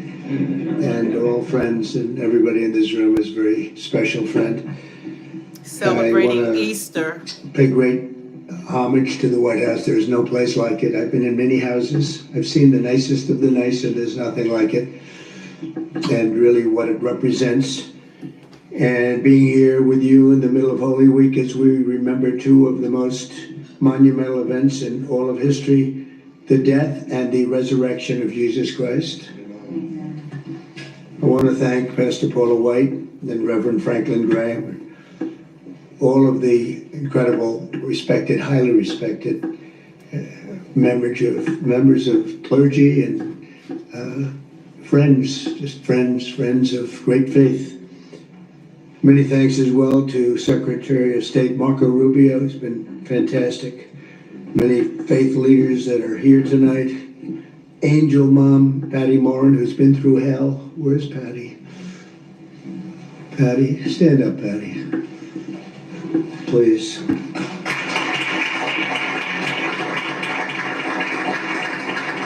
Yes, her incredible daughter. And your daughter's looking down on Patty today. This was someday for you. And we appreciate it, Patty, and we're all with you 100%. And you are indeed an angel mom. Thank you very much. And a very special thanks to Charles Billingsley for the magnificent performance. Thank you, Charles. It was nearly 2,000 years ago during the sacred week, the living Son of God entered Jerusalem in triumph. Soon after, the Savior of mankind, who brought truth and light into the world, was betrayed, arrested, and tried, beaten, and nailed to a cross and crucified. For our sake, he gave up his life, and as the very great Reverend Billy Graham once said, God proved his love on the cross when Christ hung and bled and died. It was God saying to the world, I love you. Those are beautiful words from a great man, Franklin, right? A great man, Franklin's incredible father. I went to Yankee Stadium with my father many years ago to watch your father. And you think we have big crowds today? It was some crowd. Never forget it. So thank you very much, and thank you for being here, Franklin, very much. 3 Day, your father would be very proud of you, by the way. Incredible job. 3 days later, Christ followers found the empty tomb. Jesus had defeated darkness and death and promised new life to all of humankind. And that's what we celebrate each year at Easter as we joyfully proclaim on Sunday, He is risen. The death and resurrection of Jesus are the essence of the Christian faith. Whether rich or poor, healthy or sick, young or old, or in times of peace or war, Christians everywhere find solace and hope in the knowledge that Christ died for them and that they could be united with Him in heaven. And that's what we want. That's what we all want. The miracles of Holy Week set in motion a transformation in human existence. Countless millions of Americans have been moved by Christ's example to heal the sick, defend their families, lift up their communities, and make our country stronger, better, and greater than ever before. With God's grace over these past 3 months, and we have had a great 3 months. They say maybe the best 3 months ever for a president and an administration. It was really great. We have fantastic people, and they're people that believe like you do. But we've achieved more than most administrations they've been saying do in 4 years or even 8 years, just in a short period of time. And I think there's a whole new spirit in our country, and I think there's a whole new respect for our country. Our country was not respected 5 months ago, 6 months ago, although I think November 5th did a lot to get that respect, Franklin. I think it was a big day. I hope is going to go down as one of the most important days in the history of our country, November 5th. We're restoring our prosperity, securing our borders. We're rebuilding the U.S. military. I did it once, now I'm going to do it again, and even more so. We're standing up for a persecuted Christian, and so many Christians that have been persecuted all over the world. So horrible what's happened. And defending religious liberty. We had nobody fighting for our Christians in other parts of the world that were being so incredibly destroyed, killed, injured, hurt, but they died. So many died. You wouldn't think that could happen in this time, in this sort of modern time. I proudly created the White House Faith Office and a brand new DOJ task force to eradicate anti-Christian bias. And there is anti-Christian. Wow. You don't hear about that very much, but there is anti-Christian bias. We're stopping the radical indoctrination in our schools and supporting school choice. And we're going to be moving our education department and various educational departments down to the states where they belong. We spend more money per pupil than any country in the world, and we don't get the answer. We are in the lower tier of 40 nations, the 40 nations that they rate.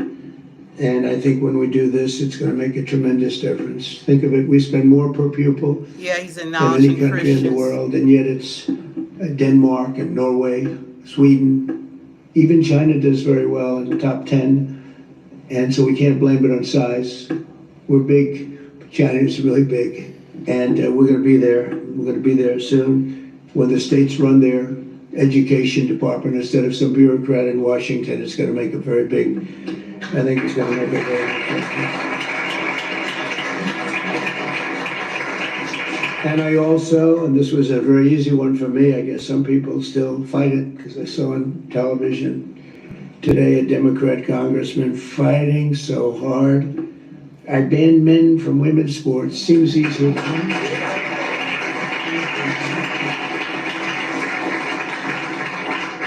And I signed an executive order making it official and the official policy of the United States that God created two genders, male and female. That's not too difficult. God bless you, Trump. God bless you. That's what we have to do. So there's so much to celebrate this Easter. This is really, I hope, going to be one of the great Easters ever, because we have something going that I don't think this country has seen in 100 years. And as we gather with family and friends, we'll not forget the true source of our joy and our strength. America has put our trust in God. It will always be in God we trust. We will never change that. In God we there's trust. a movement to change it. It will not happen. We won't let that happen. Can you imagine a movement to change that? Robert, you're not happy about that when you hear that. Look at him, he's getting angrier and angrier. We can get angry too, can't we, huh? No, it's never going to change, and with God's help, we can overcome every challenge, triumph over every evil, and restore the spirit of faith in the United States for generations to come. We have a very simple slogan, make America great again, and that's exactly what we're doing. We're making America great again, and I like to add that I really believe greater than ever before. So once again, let me wish you all a very joyful and blessed Easter, and I would now like to ask Pastor Jensen Franklin, a supporter right from day one, he's been here, I think, Paula, from the first moment that we started, and who would have known that it was going to turn out this way, but the support I've had from evangelicals, Christians, and everybody, people of faith, really, has been incredible. I believe it's been unprecedented, actually, by a lot, not just by a little bit. So, Pastor Franklin, if you would, please come up. Thank you very much. Thank you for your support. God bless you. Thank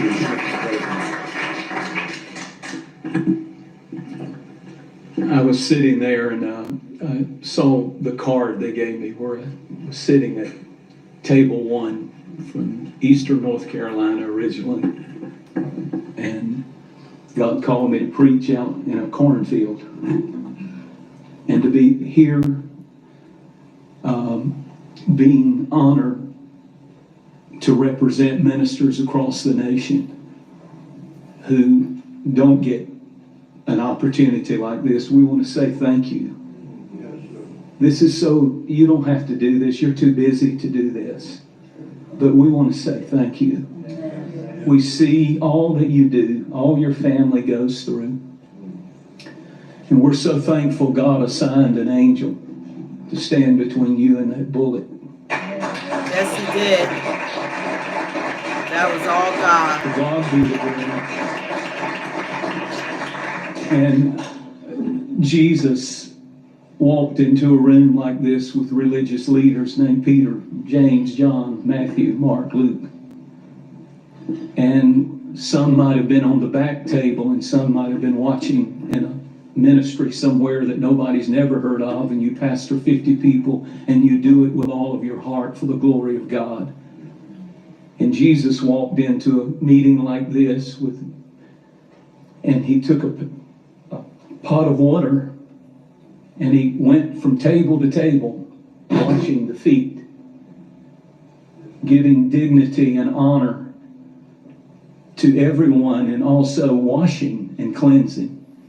And that's what this is all about this week. And to have a president and his first lady make a statement like you made on social media about this week, you just don't understand how God is using you.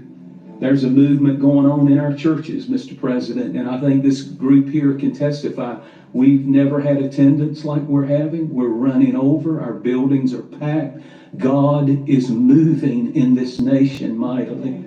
And we're thankful for that. And if you're watching right now and you're broken and you're hurting and you're lonely, or maybe you're in a hospital room, or you're wondering, is there any more to life than this?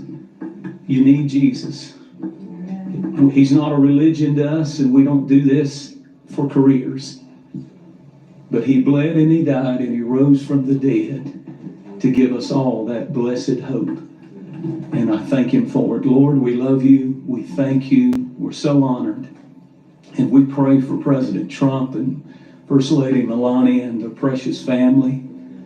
We do hold them up in this room tonight, and we believe that you have them in a bubble of protection. Keep them and watch over them. Give him wisdom. Give him favor. Give him favor, God. Let your goodness and your mercy reign in this nation like never before, and we'll give you the praise. Bless this food. Bless this evening. In Jesus' name we pray. In Jesus' name. Glory to God. Thank you, Paula. We love Paula White. Isn't she amazing? It's just amazing, like it's night and day. Like if anybody was aware of Easter last year, when Biden went out on the balcony to proclaim Day of Visibility, he didn't even mention Easter. You know, he didn't even mention Jesus, and he claims he's a Catholic. So I don't know how that could have been an oversight, but he felt as though the transgenders, they took precedence over Jesus. You know, so it's good to have a president. It's between him and God, his faith in God. That's between him and God. But I respect the fact that at least he's acknowledging God, and he's putting God first, and he's even started a department to focus more on faith and all of that in the White House, and that says a lot. He welcomes prayer. He loves prayer, and that says a lot. And I do believe that he understands that it was the grace of God is why he's alive. There's no way that he still should be here after that attempt on his life. So, you know, can't nobody, you know, God is in control. So the enemy wanted to take him out, but God said no. So that's how it goes. But I give him that respect. You got to give him that respect. There's a big difference. A lot of harm has been done to this country. And it's like, you know, I blame more of the past administration, not the people that have come into the country and all that. You know, like, look what was offered to them. But the thing about it, because they were flying people in, they had this great need. You know, the border wasn't enough. They start flying them in. And now look, you got California's collapsing right now. And we're going to hear more and more of it, because the more money that Trump is trying to bring into the country, the more money that we need for right now, because what's going on because of the past administration, they caused this nightmare. We never had to deal with this. This was not a problem 4 years ago. We didn't have this problem, the problems we have now. You know, and you got to hold people who are responsible, accountable. And instead of them doing something about it, having a plan, having any plan, they have no plan. Only thing they could say is Trump this, Trump that. The same thing they did. They act like Trump was the president for the last 4 years and that they weren't in office. It's insanity. And they got people so riled up that, you know, they have so much hate that they don't know that they're the wolves in sheep clothing. I didn't know it. I didn't know it at the time when I was campaigning for them 4 years ago. So, but they are. And I just thank God for Jesus. We are living in the last days. You know, what's right, they say even about what's right is wrong and what's wrong is right. So things that are clearly right and clearly righteous and clearly the right things to do, people fight it tooth and nail like it's wrong. And the wrong things, people fight tooth and nail like it's right. It's like we live in an upside down universe. It's like, it's crazy what's going on. But I thank God that we have a president that welcomes prayer, that wants prayer, that, you know, you can't be a Christian and you don't even, these people don't even know what a woman is. A woman. They now all of a sudden, since the beginning of time, a woman has been defined. From the beginning of time. And now, since Biden came into office and he's a grandfather of transgenders, all of a sudden, there's no such thing as a trans. It's either a man or a woman. There's no trans. They're men. Or they're women. That's it. They want to redefine what a woman is, or they don't know what a woman is, or anyone. A cat could be a woman. Anyone could be a woman. You know, it's like insanity. But since God created the heavens and the earth, it was from the beginning of time.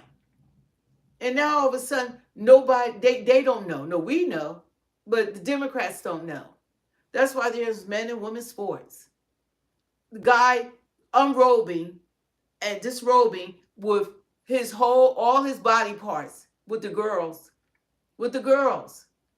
And these crazy people and these school administrators knowing that's a dude, look like a dude, got body parts like a dude, and the only thing he got to say, it wasn't good enough just being a gay man. Now, I don't want y'all to say I'm a gay man.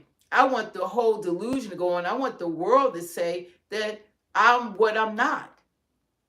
I don't want to acknowledge what I am, but I want y'all to acknowledge what I am not. That was complete insanity. And this president had to put an executive order saying it's two genders. Crazy. So I thank God, you got to pray for those in authority over you. You have to pray for the leadership. You have to pray. Like if you don't like what's going on, it's to call the power of prayer. You got to pray that he make the right decisions. You know how many people that's in his ears or people that's trying to convince him, influence him from around the world. You have to pray for those in leadership. That's what you do. But we most definitely need a president that can stand 10 toes down with the rest of the world, that can speak for us, that say, no, y'all not going to treat us any kind of way. That's what was going. Biden was the joke of the world. We had a president walking into a rainforest. He's not even there for picture taking with all the summit leader, someone here with the summit in Brazil prior to him leaving office. It was no respect. Everybody knew he was a joke. That's why Putin invaded Ukraine. We had no president. And it's insanity. And they still trying to say the same stuff. The same stuff is going on. And everybody sees it. You got California. Watch how the news go. They don't have money for Medicaid. So people that need health care, there's no money for. They took the taxpayer dollars for that. Now what are they going to do? We can't print money for them. What are they going to do? The government don't have money for them. The government, the ATM is broken. We gave it all away. So now we have a situation, and as a leader, you have to resolve the problem. And that's what Trump's task is. What the Democrats did for the last 4 years, it fell in his lap, and he has the task of resolving this situation. And he needs more than 4 years to do it. They destroyed. Nothing like this has ever happened before. They have destroyed this country in 4 years, and people are still running around uplifting them and angry because we're trying to have a better country for Americans. For Americans.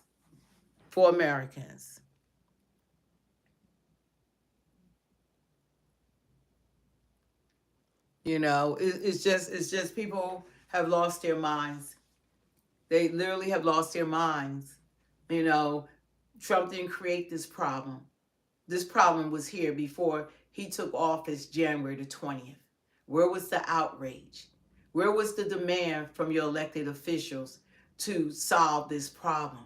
The only thing they had to do was say Trump is Hitler, democracy, he's a threat to democracy, which they were, because Kamala didn't even have a primary. No, the people didn't select her to run for president. They actually selected Biden. He the one that got the 16 million votes. So people didn't even select, they talk about democracy. She was chosen to represent the Democrats. And she was the worst candidate. Even Obama didn't want her. All that, everything comes out later on. Nobody wanted her. Biden did that purposely. He felt as though he could have beaten Trump. No, he couldn't. No way. After it was finally revealed, which they knew all along, the condition of the president. That's when they wanted to push him out. That's when they wanted the world to know what some news media was reporting, but not your mainstream media. They wouldn't report it. And that was a disservice to the American people. So however things, you can't put your trust in man. You have to put your trust in God. Everything that's going on now You know, you want the best leadership you can have, but when you look for help, you say Jehovah Jireh, he's the Lord, your provider. You need a healing, Jehovah Rapha, he's the Lord, our healer. You got to look to God, look to Jesus. That's where your help come from. But you pray for people. You know, like people right now could be on the stream and they don't have a roof over their head. You know, they don't have food to eat. They don't have family. They don't have friends. There are people that are lonely, that they have no one to talk to, no one to say that I love you, no one to comfort them. They had a bad day at work. They have supervisors that harass them just for walking in the building. They have co-workers that are nasty, that they hate going to work, or they hate their job, or they're having problems with their children, or the schools are so crazy now. You know, the things they're teaching the kids, hey, Johnny, you could call yourself Janae. You know, you're a girl now. You know, telling the girls, you don't have to be Susan. You're now Sam. You know, so they teaching all this backward stuff, everything going against God. So there's a lot of stuff that's going on. You know, people had a job today, now they don't have a job tomorrow. And they don't know how they're going to make it. You got to call on Jesus. That's when people call on the Lord. You got to call on God. When you need a miracle, call on God. But meanwhile, what's going on, we got to stand together as Americans. This is the USA. USA. One nation under God. In God we trust. That's on our money. It's in the Senate. In God we trust. You know, we have to stand together for what's best for all the people. It's not, President Trump is the president of all of us. He's not just the president of the independents, the Democrats, the Republicans. It's all of us. He's our president. And these people that are in leadership, the Democrats, they have Republicans living in their districts. They have independents living in their districts. And they need to be mindful of that. They're supposed to represent all the people.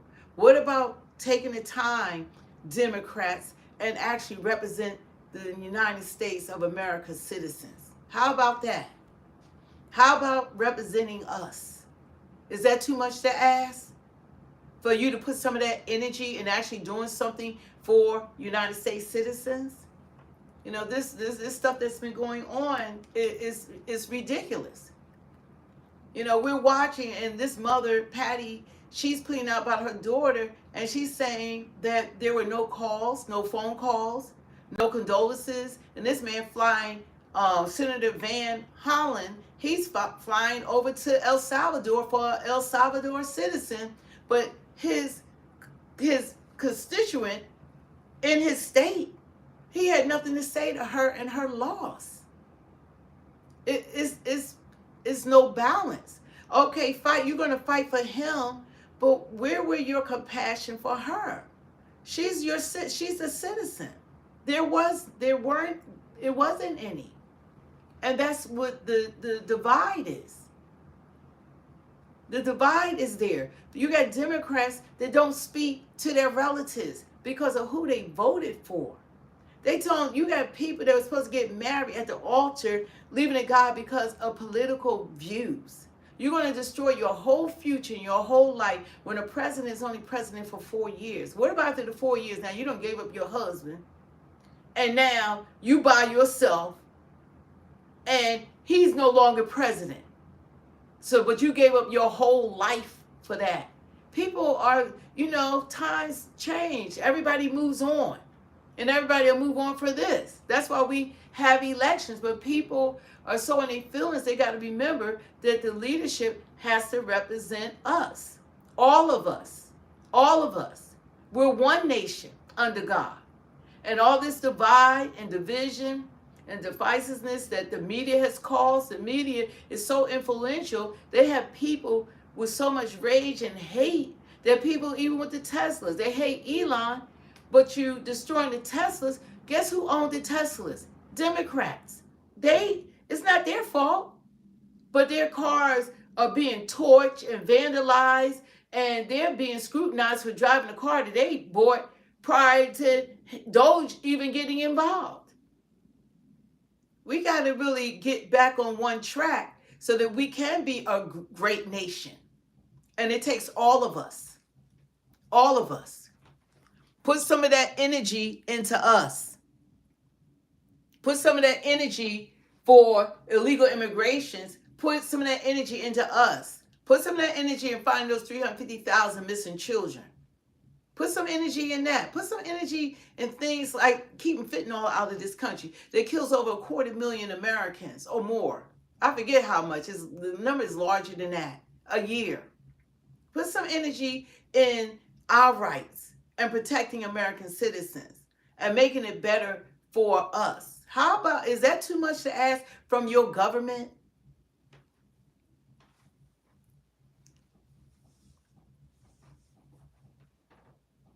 All your family is leftist, but legal. Yeah, it's amazing that the Democrats have convinced people, and even in the black community, they won't speak to you if you vote. And guess what black people have gotten from the Democratic Party? And they said, well, the last 60 years, nothing. Every 4 years, they make promises to the black community, and you get nothing. Nothing. No, they don't do anything for the black community, but keep you down and suppressed. And we have like the highest or the second highest spending group of people in the world are black Americans. We keep everybody going with our dollars. We're giving to all the communities. We have spending power. If they ever want to do anything, they could go ahead. Because then we'll invest in our own communities. Because we have so much spending power. It's in the black community. And every 4 years, we're going to do this for you or that for you. When Biden ran, the reason I supported him, he was going to do he was going to try to put up, well, not try. He was supposed to pass the John Lewis bill or the George Floyd anti-hate crime bill. You know who got an anti-hate crime bill? It was the Asians. And they didn't do anything to put them in the office. It was black people. And you got black people fighting tooth and nail and get nothing. Kamala said she wasn't going to do anything for black people. Obama was like, oh, we got a black president. Obama didn't do jack for black people. He was the father of the LGBTQ community. That he was about the rights of gay people. That's when the Democratic Party took a left turn. It's supposed to be a Christian party. And you got these pastors and black pastors. How do they get behind the pulpit when they promoted abortion? God is not in that. He's not in same-sex marriages. He's not in boys or men and women's sports. God is not in all that stuff that they're about. They can't even define what a woman is. He's not into transgender. He loves all of them. I'm not saying he loves all of us. But that's not, God doesn't tolerate sin. It's sin. So they change. And that's when I had to move over to the right. Because God is not in that. They changed what they were about. They're not about the middle class and the working class and the working people. That's what they used to be about.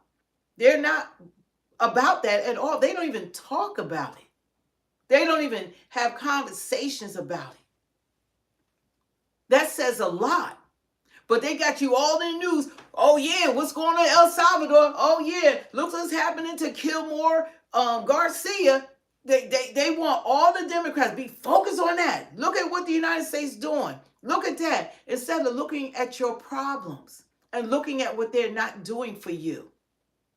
That's one person. However that's going to go, God bless them. But what about the people of the United States of America? That's all. But they want all the attention to go left. Don't look at what they're not doing. Let's just look at that. That's what they do. They deflect. And they do nothing. They run around AOC having rallies, Bernie having rallies. For what? What did they accomplish? What are they doing for you? What have they promised you? Nothing. They had all them rallies hands off. They said he was paid people out there.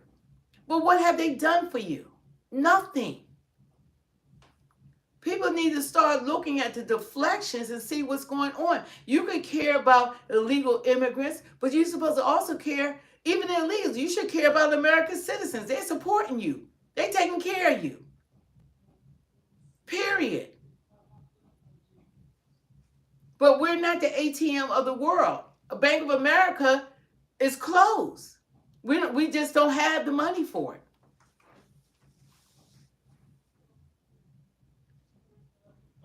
They're reuniting people doing what?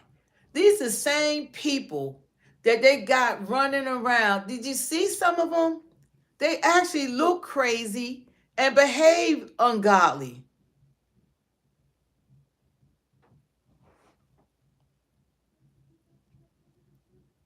You know, it's crazy what's going on now. Oh, I have to get that out. It's crazy. You know, you could care about other people, but like I care about my family, but that don't mean that I don't care about other people's family. You could do both. How about care about them and care about us? Is that better? How about care about the illegals and care about Americans? How about this supposed to be our country that we're supposed to be first? We are supposed to be first. But we're not even in the game. They don't care about Americans at all, the Democrats that are in office. Only thing they care about is keeping their positions. All of them are, look at how much money they make now. All of them are multimillionaires. How? Their salaries, they don't have $1 million salaries, but they making money off of us. They all in it for the money.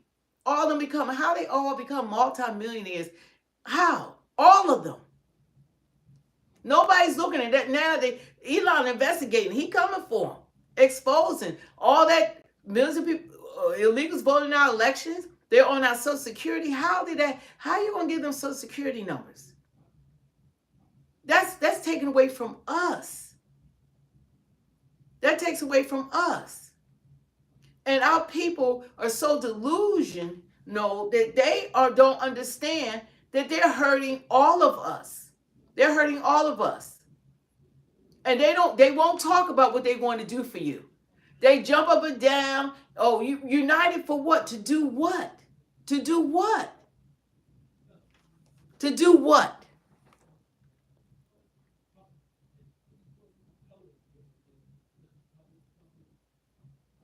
It doesn't make any sense.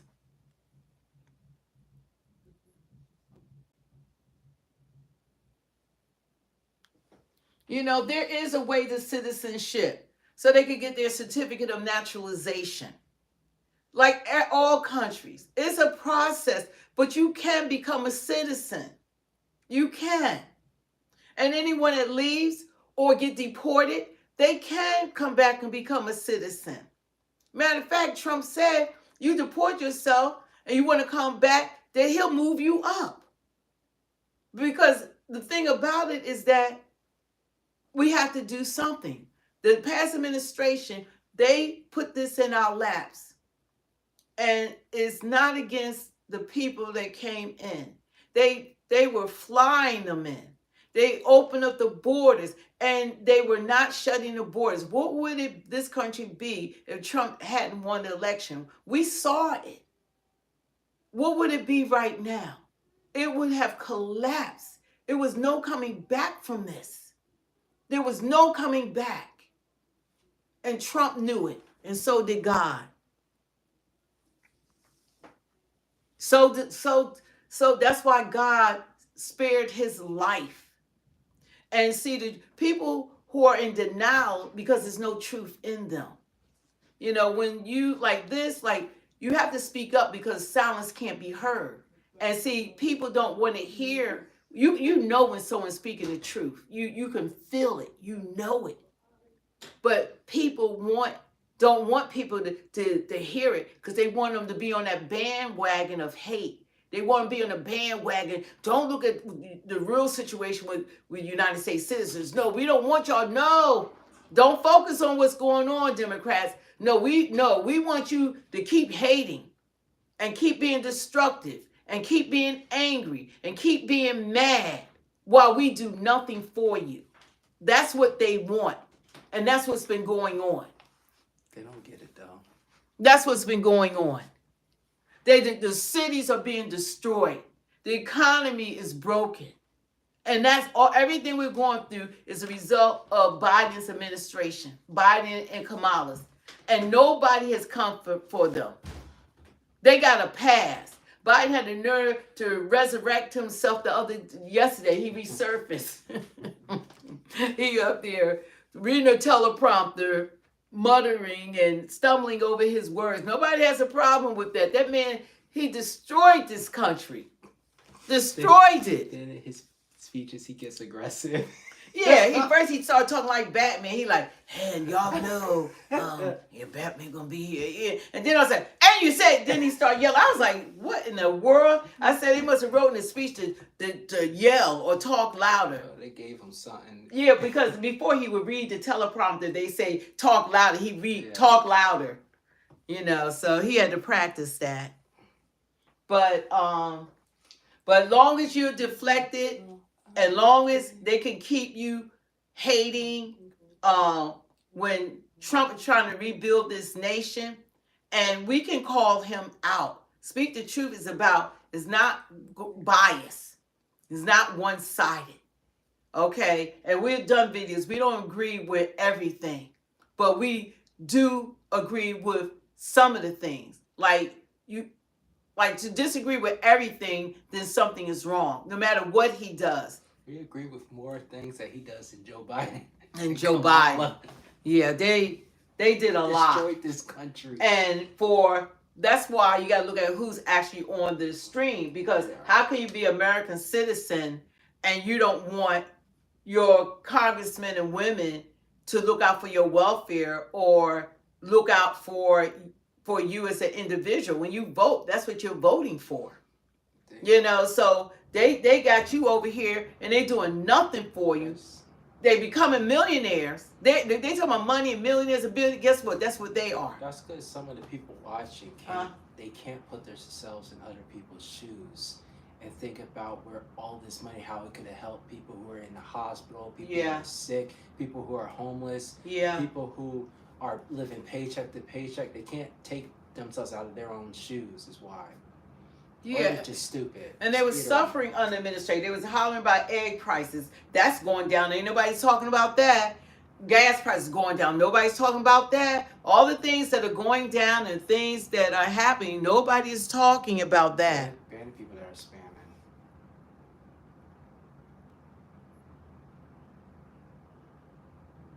You know, nobody has anything to say about that. All the destruction they did, y'all gonna act like y'all didn't see all the destruction? Nobody had anything to say about that. Even while they were running for president, they act like Trump was the president, and they were the president and the vice president. And the Democrats were in charge of everything. And nobody held them accountable. All this that they've done, even right now. What is AOC saying? What is she doing? What is Jasmine Crockett doing? Because the only thing I've noticed that now they all curse. Now they all say bad words. That's all they do and complain. But what are they doing for you? They not. What is Bernie Sanders? What are they doing? And a lot of them now they're admitting stuff. Who was it? Who was on there today? Oh, even Whoopi Goldberg. She on there admitting stuff now. Because the truth is coming out that they starting to admit. The people like, what's his mayor? What was his name? The one that comedian that went to the White House. Oh, Bill Mayer. Bill Mayer. Even he has a different perspective out of all people. You know, people got to let reality hit them. But there's nothing wrong with taking care of the freaking people that's living in your country that are citizens of your country. Put some energy there. Let's see the poll. Look at the poll is: should alleged gang member Garcia be returned to the USA? 39% people said yes, and 61% of the people said no. Okay, to those 61%. And 800. What is it? How many people voted? Let's see. I think is, what is that? 949 people voted in the poll. So you got 39% of people say that he should be returned, and 61% of people say he should be returned. Those 61%, how about you let him live at your house? No, they said no. Oh. He should be returned. Yes is 39% people say yes, he should be returned. And that's 954 people voted. So anybody want to vote? I'm going to close this poll. Look at that. 39% people say he should be returned, and 61% said no. 39%. Allow him to stay in your place. How about that? That's why I love the YouTube video. The guy acts Okay, so yeah, and this is a good poll. It's almost 1,000 people voted. So 61% said that no, not to return them. 39% of the people say yes. Now, if anybody's on here that's part of the 39%, why should you vote hell no? Poll says, oh, you should go put him on trial, rigged. What's rigged? That was a poll from people that's on the chat. Yeah, the chat voted. It's illegal not to return him. How's it illegal not to return him? How's that illegal? Not once, not never. Let's see.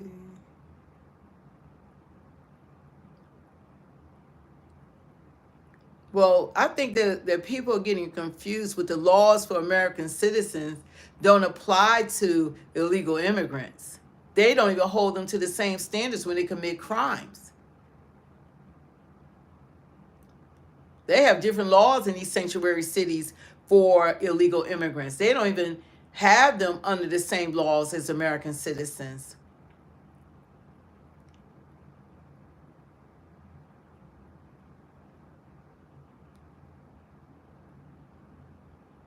The Constitution applies to American citizens.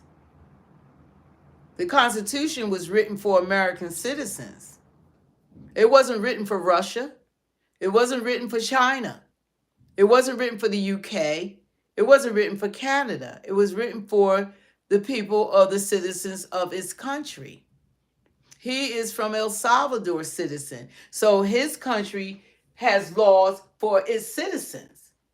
And that's where he's at. He didn't get sent there because he wasn't from the country. They returned him to his country of origin.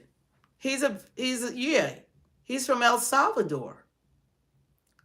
Now, maybe they're the ones supposed to give him due process. That's who's supposed to give him due process. They're supposed to, I guess, have a trial or whatever the case for him because he's in his country. That's where it's supposed to happen at.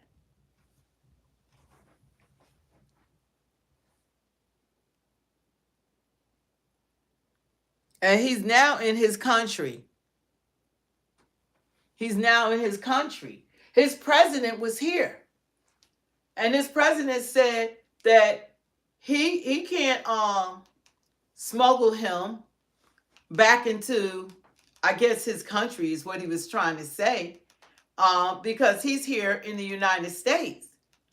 And he could request, I guess, to have him back. And he said no. He's not sending him back to the United States. The reporters asked him. He was just at the White House with Trump.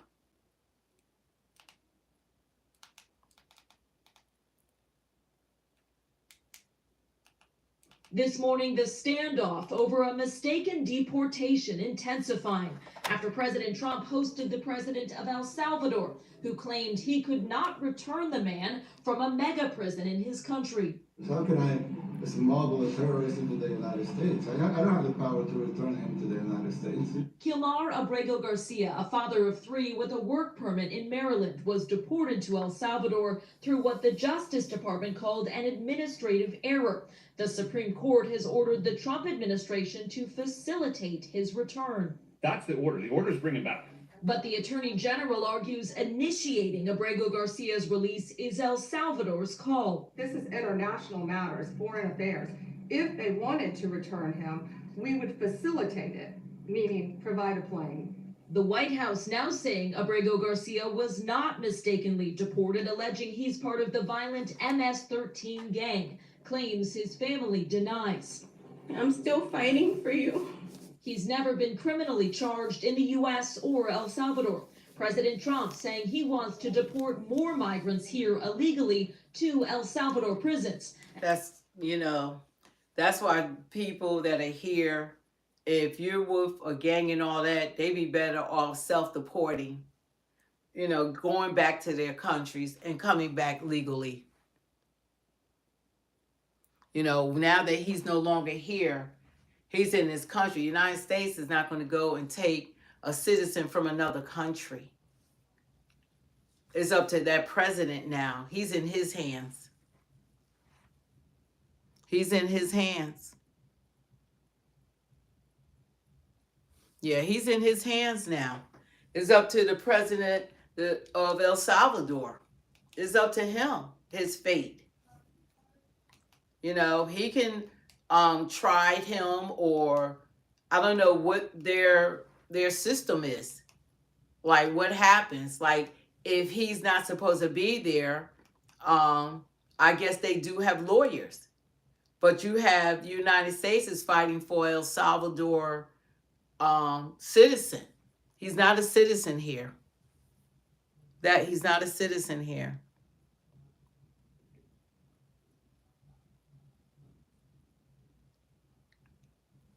But everybody's not going to sit around and let Trump do whatever he wants to do. Even in this, it's pushback. Even in this. But what I'm saying, have some of that same energy for American citizens. If you got these senators that will fly over El Salvador using taxpayer money, why don't you try doing something for the constituents here, for the American citizens? Do something for American citizens. That's all. All that energy and all that news you want, and you showing people it's like you did your itinerary. Oh, I'm on the plane. I'm at the airport now. Then he in the car. I'm in the car now. Going to, do something here. Do something for the American people. Do something for the American people.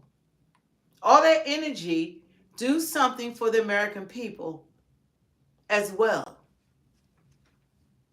It's like people feel like it's all or nothing, only for them, but don't do anything for Americans. Why is that? Do something. You want to do something for him, and you're using our taxpayer dollars. Now a group of y'all want to go over there, and y'all doing all this for him. But what are you doing for American citizens? What are you doing for the people that had lost? They lost their kids to violence. You didn't even send out your condolences. You see, there's an imbalance here. Do something for the people. Do something for them. No, do something for Americans, then do something for them. That's how it should be, but it's not. It's just do something for them and do nothing for Americans. That's what's been going on. That's the truth. That's what's been going on. All this stuff that's going on, their courts, people are fighting for that. To have that same energy and fight for us. Fight for us. Fight for us. Everybody got something to say about him. Say something about fighting for us. Say something about our rights. Say something about them doing something for American citizens. Got everything to say about that. What about the people that are here? Actual citizens. Actual citizens. Nobody has anything to say about that.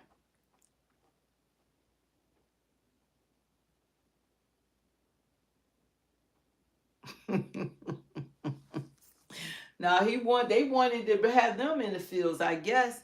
That's what they were saying. Who's gonna pick your crops and stuff? So America first. America first.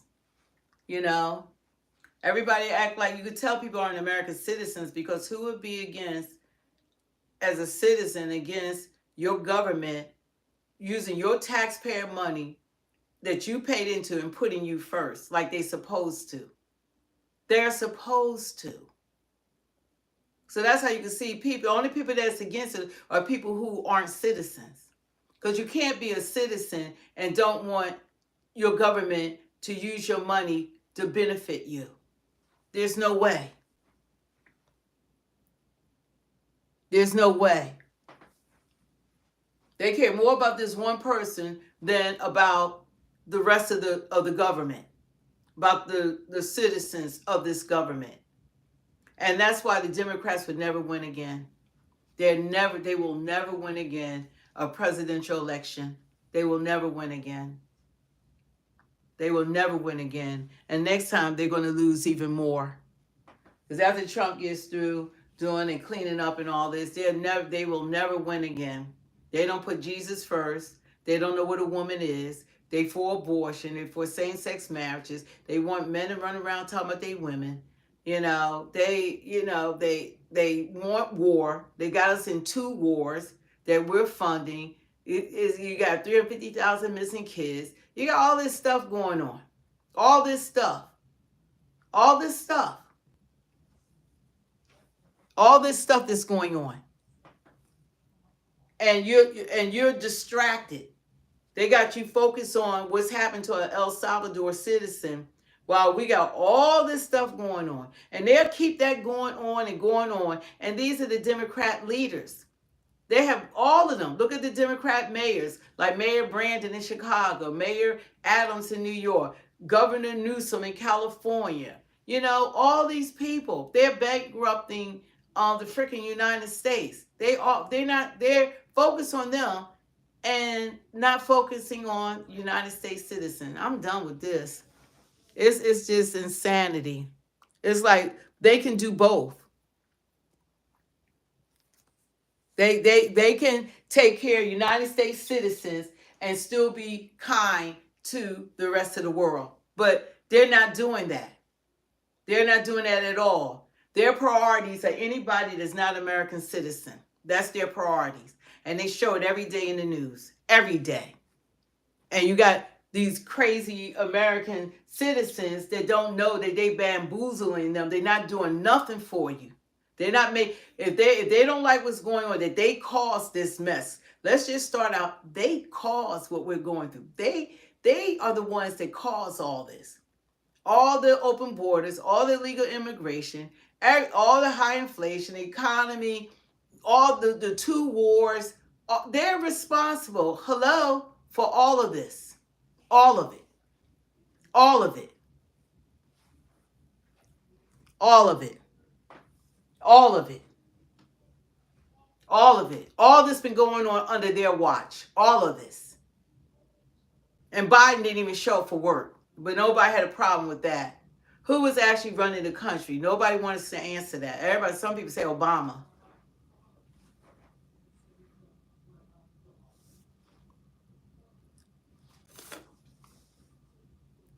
Yeah, Obama was running. This big plan for power. They will never be in office again. All they got to do is keep doing what they're doing. There's no leadership. There's no direction. There's no problem solving. They're not doing anything for the American people. American citizens are tired of it.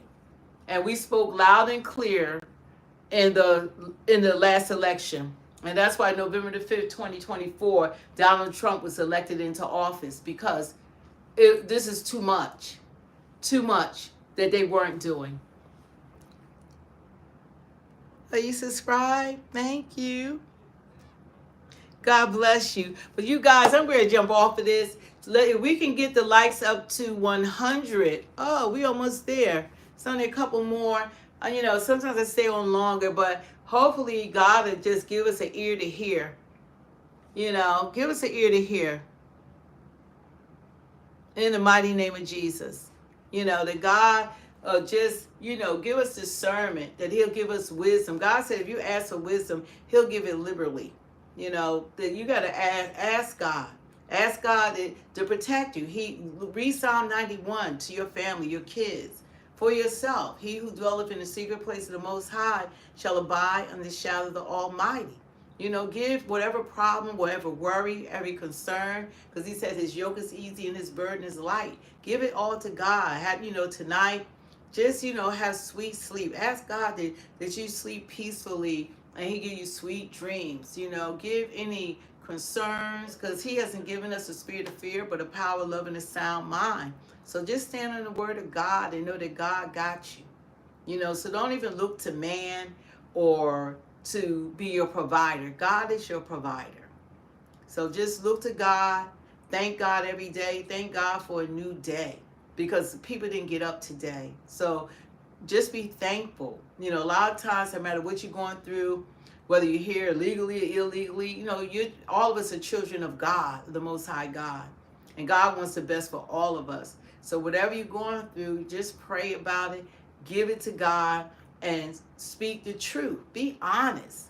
You know, I was on the other side. I just voted for, like, you know, my video I did yesterday. You got Biden and I, we doing a selfie together.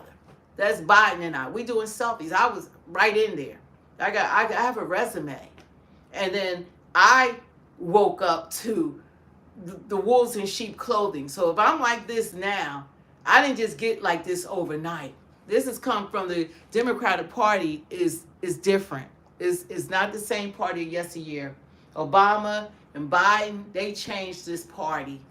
You know, they did a lot of damage to this country, and Clinton, because he outsourced, you know, all the jobs and everything to China and all of that. That's what he did. That's why there's nothing made in America. They even were getting the automobile industry out of the United States. They was giving that to Mexico, and China was sending the parts and the cars that made in China to come into the United States.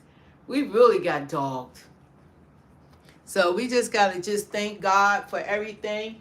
Thank you guys that's showing support by hitting the like. Don't forget to hit the notification bell, because I don't have any scheduled day right now that I get on. I just jump on anytime. So I thank you guys for tolerating that. This is a new channel, and we're going to be bringing people on. We're just growing it right now.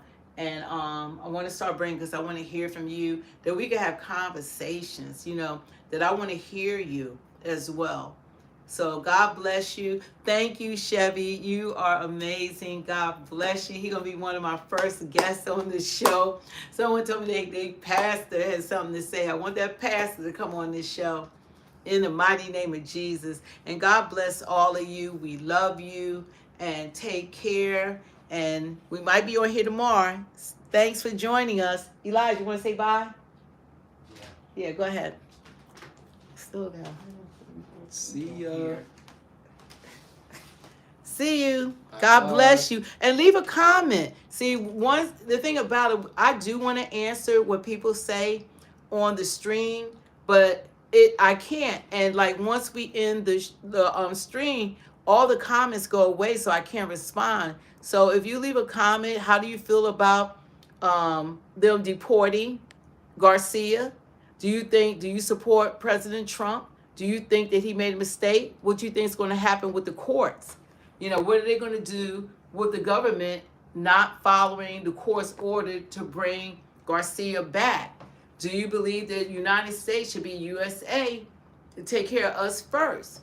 You know, so there's a lot of questions. You know, just leave in the chat, like, you know, your comments. And what do you think about the Democratic Party? Do you think this is the same Democratic Party? Do you support what they stand for? Are you for same-sex marriages? Are you for abortions? Do you think that the Democratic Party is doing a great job for American citizens? Do they do any job at all? What do they do? Who's the Democratic leader? So put that all in it. You can leave comments, and I promise you I will respond to all your comments. So the people, like, I know y'all have this going on, but I can't be on top of it reading everything. And Chevy, thank you so much. Thank you so much for supporting us. He's going to be one of my first guests on. I know Chevy's mad at him. He's like, they better hurry, get this together. But like when we try to do the show without going live, it's like people can't find it, because I have been doing software. Like we go on, you can't even see us.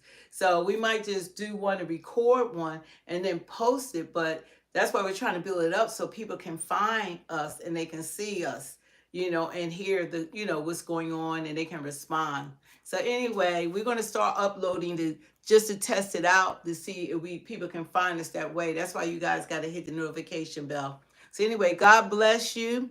And y'all can keep talking in the chat, but hey, it's almost 12 o'clock. We love you and take care and have a good night's sleep. Bye.